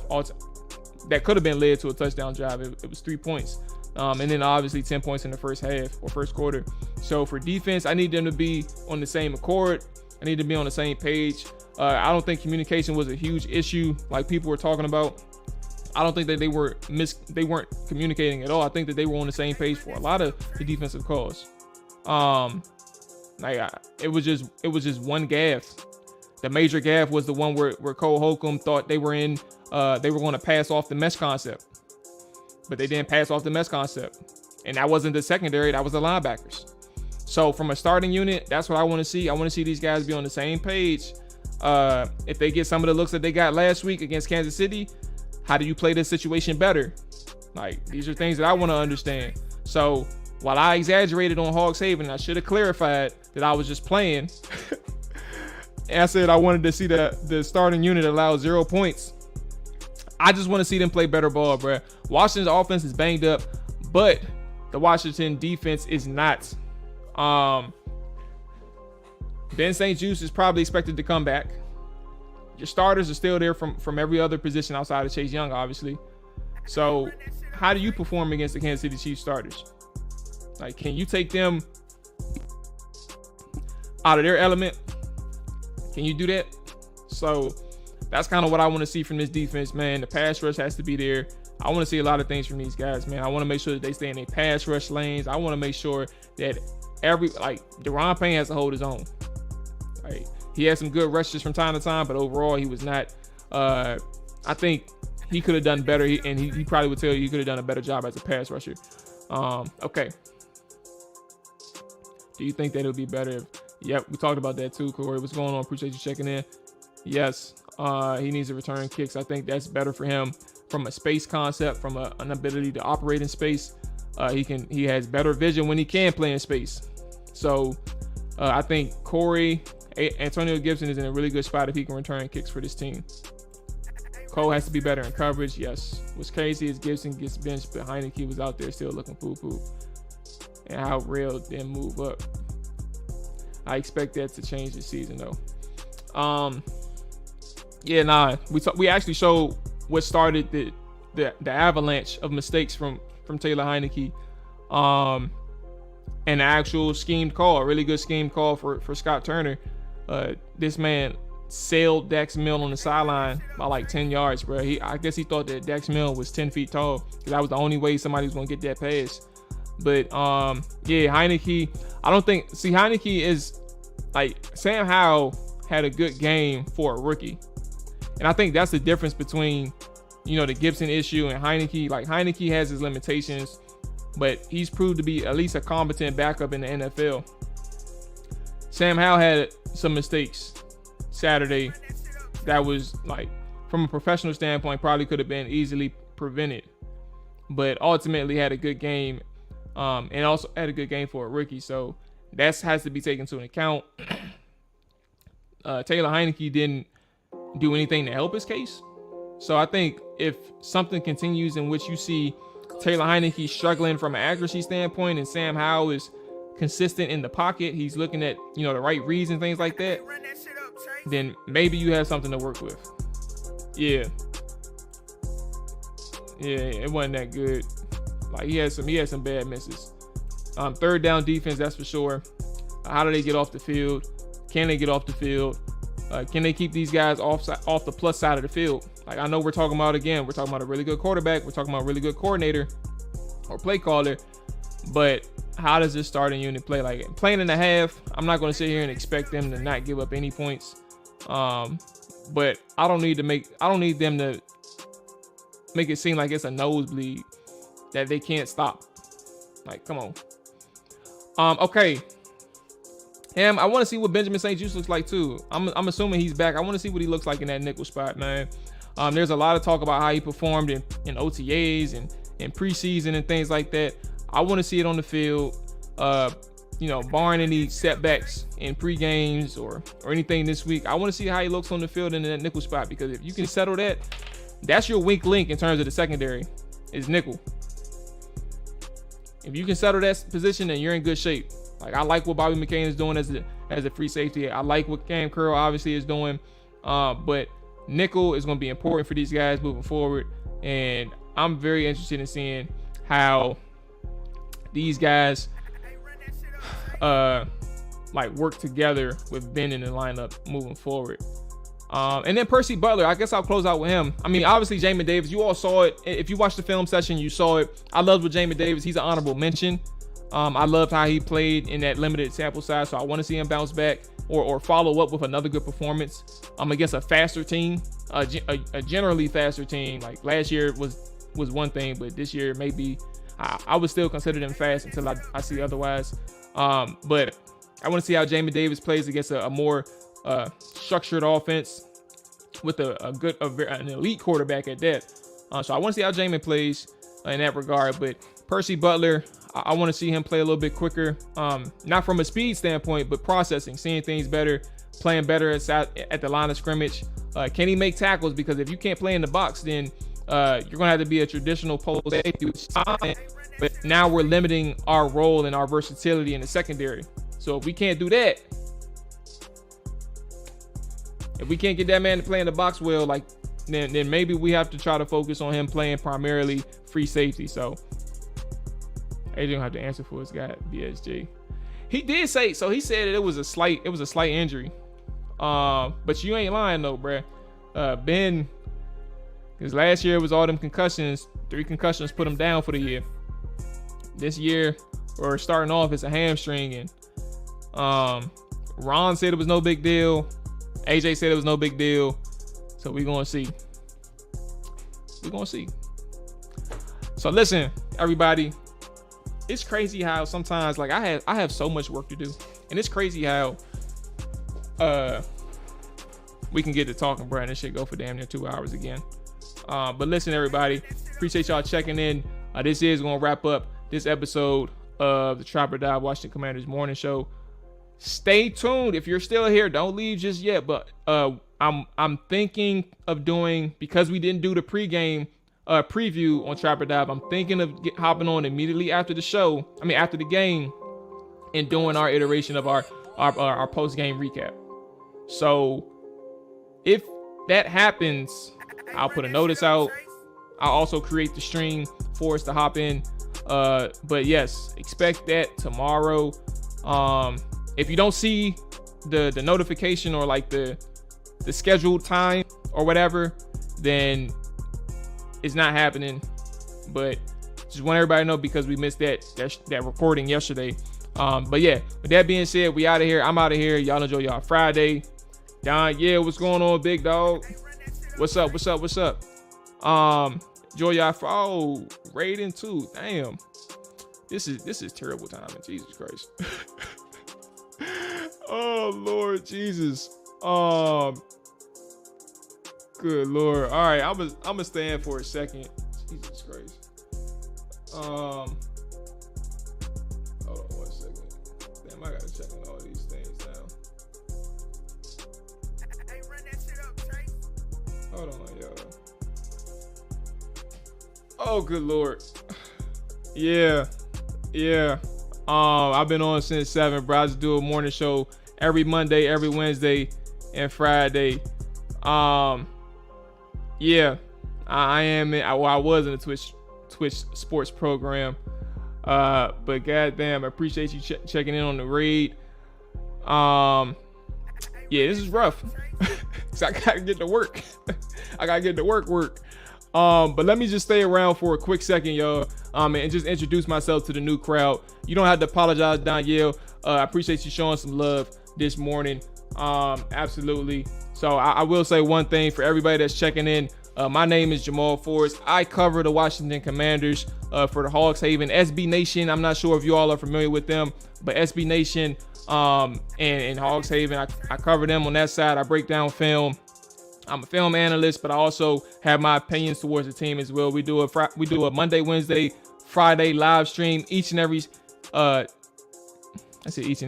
7 a.m. is what I'm thinking of. 7 a.m. Monday, Wednesday, and Friday, where we go for an hour or two, breaking down and talking anything Washington Commanders. We were previewing Washington KC, but ultimately, Trapper Dive is here again every day throughout the week, except for every day out the week. So if you're here for some NFL talk, we got that for you. If you're here for Commanders talk specifically, you're in luck. I know that's one market, but you're in luck because we do that. But yeah, man, SB Nation is a big win. Absolutely. So yeah, man, I do a podcast on that side. So make sure if you are a sports fan, Hawks Haven, you can subscribe on that. You can subscribe to the Trapper Dive. We are here. And then also check out the what are they, VODs? Check out the VODs on Twitch so you can get some idea of who I am and what we do over here. That's truly appreciated. But yeah, I do have to get to work, but I do think for out of Danielle, and appreciate you sending the raid my way. I do appreciate that. I just want to introduce myself to everybody that's new to this channel. I do have to close out, and it's unfortunate. It's very unfortunate because that was super helpful on the Twitch side, man. But with that being said, I gotta go ahead and get up out of here. Y'all boys be safe. I know what you meant. The best morning show. I know that was a typo. But the best morning show. I point at all the Commanders. I mean, actually, I'm tripping. Danielle, you follow me on Twitter. We follow each other over there, so you kind of get an idea of who I am. So I appreciate that. But yeah, y'all be safe, man. Enjoy y'all day. Enjoy y'all night. Whenever you're watching this, I guess. But we out of here.